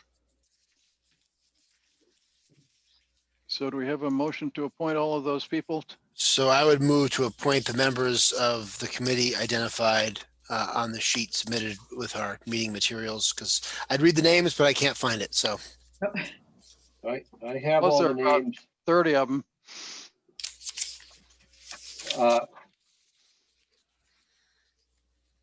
Okay, so the names that are here that are not in yellow are the ones that we're simply reappointing, is what we're saying. Correct. Because we've already appointed a couple of the people that are the new appointees. Okay. Yep. So we'll add those in. If you want the names read, I have No, it. no, I no, don't think we so. don't. all right. As set forth in the materials. Okay. Was that a motion? That was a motion. Second. Mr. Peterson, Yes. Mr. Murby, Aye. and Mr. Marcucci, aye. Okay, our next item is to authorize the town administrator to sign a letter to DCAM Commissioner regarding the environmental comments and road relocation proposal up at the State Hospital site. So John Thompson texted me about an hour and a half ago and said, we're going to hold this till the next meeting. Okay, All right. next, request for authorization to perform tree work at the Medfield State Hospital. That we'd like to move forward and discuss tonight if we can. John had to leave, so I said I would discuss it on his behalf. So he has a proposal for $11,500 to do some emergency tree work up at the State Hospital. I sent a budget out to you today. My only concern was, given the obligations that we have left to fulfill until June 30th, spending this money now will leave us with approximately $7,500 left in that revolving fund. I had a telephone call today from John about this issue, and he said it's really a safety issue with the trees, and that he's only looking to cut the trees that are in the areas where the people are, because there are actually other trees that need attention too, but he hasn't put those on the list. So I think that we don't have much of a choice if it's a safety issue. Yeah, Christine, to your point around the budget, I went through it. It looks like that $7,500 you're talking about that's left, you're taking into account already the planned insurance. You have certain large expenditures that you've already pulled out of that, even though you haven't necessarily paid them yet. So that 7,500, if we do spend it for anything, it will be spent for unanticipated emergency repairs. Yes, we usually have ongoing monthly costs in terms of John and a few people who work at the state hospital will purchase materials down at Will's and bring them up if we have a small break-in or something they can fix. So I assume some of that $7,500 will be spent on those kind of materials. What are those monthly costs? Is there an average, a good reasonable estimate of the average? I think it's about $700. So we might have about half to a little more than half of that go for that stuff. So we're watching it closely. We're hoping the insurance bid will come in less than we've anticipated, but we were told last year there might be an increase on that. So we're just being cautious. And that we'll have to go to town meeting in May for an appropriation for the maintenance of the hospital. Right. I was just thinking about something else from an administrative standpoint. At first I said, well, and if we haven't actually funded the maintenance of the hospital for several years now, and yet if we knew we didn't have the money, we'd have to go for the funding. But because the state hospital maintenance was not included in our budget, if we did wind up having to spend more than $7,500, would we be able to go after a reserve fund transfer account for an expenditure that's not in the budget? I believe we could. Okay. So I mean, I agree, Pete. It sounded to me like this was a safety issue, and in the sense we don't have a lot of choice about doing something, assuming that John's estimate of this is the He went around with Ed Hinckley, who's the town tree warden, and Ed affirmed that all the trees needed attention. And John Thompson actually opined to me that we were getting a good price from Stumpy's for this. Okay, I'm good with it. All right, so I would move that we authorize the tree work at the Medfield State Hospital as requested. Second. Mr. Peterson. Yep. Mr. Murby. Aye. And Mr. Marcucci, aye. Coolidge Corner Theater requests the use of the Medfield State Hospital for a drive-in theater on October 16 and 17. I move that we approve their request. This is for ET, correct? This is for ET. We're doing a family-friendly feature. Good. Second. Mr. Peterson. Yes, indeed. Mr. Murby. Yes. And Mr. Marcucci, yes. Does that mean if adults want to see it, they have to find a kid to pick up to bring, or is it? I think you're in your car. No one will know, Gus. You're in the car in the dark. I just want to know. Yeah. Town administrator updates, Chris. In light of the time, I just have a couple updates. We had our first warrant committee meeting last night, and unfortunately, we had the resignation of Mike Pastore and Joanna Hilbert. Oh no. However, we just gained Mike back on the OPEB trust, and we were clear with Joanna last night that we'll let her go off the warrant committee, but we'll figure out where we're going to put her next. So Scott McDermott will be announcing the 2 vacancies for that very shortly. Early voting is going to begin at the townhouse on Saturday the 17th, and it will continue through to the 30th. And then the last update is Representative Garlick is going to come in to your meeting on the 20th. We're going to invite the school committee and the warrant committee to come in and listen to her update as vice chair of Ways and Means. She wants to give us an update on the state budget as we all start to kick off our fiscal year 22 budget. And that's all I have for you this evening. Okay, good. Consent agenda request, sign request from Medfield Foundation for permission to place sandwich boards promoting the 2020 virtual angel run. I move that we approve the request. Second. Mr. Peterson. I'd recuse myself. Mr. Murby. Aye. Mr. Marcucci, aye. Meeting minutes. Should we make Pete recuse himself for a sign request? That's harsh. Yeah, well, it's probably valid. We don't have any meeting minutes, or do we? No, we don't. Not for this meeting, no. So next meeting dates, October 14 for the Dale Street School Building Committee Project Forum, and then we're going to meet again on October 20. And then the townwide master plan public forum is on November 8, it says. And we are not meeting on November 3rd, the day of the election, and I will be back to you with the November dates for our regular meeting. Do we want to do selectmen's reports, or given the hour, should we put those off? I move that we skip selectmen reports. Second. Informational, anything on the informational, Chris? No, nothing to draw your attention to. Okay. I do have a question on that Donovan letter. Who's got the ball to figure that one out? Gary's working with him, and I apologize. I should have sent the response to you as well that the building commissioner had sent. So I will forward that along to you as well. Okay, and then the only other question I have, is there anything stated in that letter that's in dispute? By the town or by the developer? Either. I mean, in other words, I read the letter, everything that was said there, just reading that letter sounded reasonable, and it sounded like there were commitments that needed to be followed through. I just wanted to know whether there was another side to that, whether that letter was accurate in turn. I won't ask for whether it's accurate, but are all parties to this discussion in agreement that the letter was accurate? No. Okay. No. So I didn't know. Gus, I saw a video that Mr. Donovan had taken, and basically what it showed was that the grates, the stormwater grates, were elevated above the surrounding ground, Yeah, so the water just wasn't going in them. As I read the letter, it seemed like the points were reasonable if accurate, and as long as we have somebody who's got the lead on it, then that's, I think, all I need. All I would want to know right now. Okay. So we need to vote to go into executive session. And as we do that, Nick, you sent us 2 invitations. Do we drop off and come back in again, or? There's a separate Zoom meeting, yeah. Okay, Separate it's Zoom. like going to another room, except we're going to another Zoom. Okay. My computer told me we were supposed to be there an hour ago. Yeah, it was a very optimistic timing on the executive session. A little passive trying. Let's see, the Medfield Board of Selectmen needs to meet in executive session for the following purposes. Number 1, to investigate charges of criminal misconduct or to consider the filing of criminal complaints. Number 2, to consider the lease of space on or at the Mount Nebo water tower. I declare an open meeting may have a detrimental effect on the negotiating position of the body. The open session will not reconvene at the conclusion of the executive session. And do you want me to make the motion, Chris?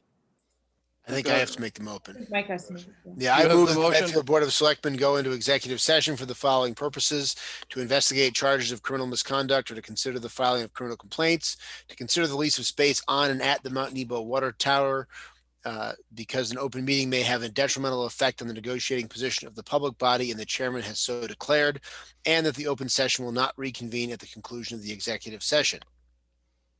Second. Mr. Peterson, Yes. Mr. Murby, Aye.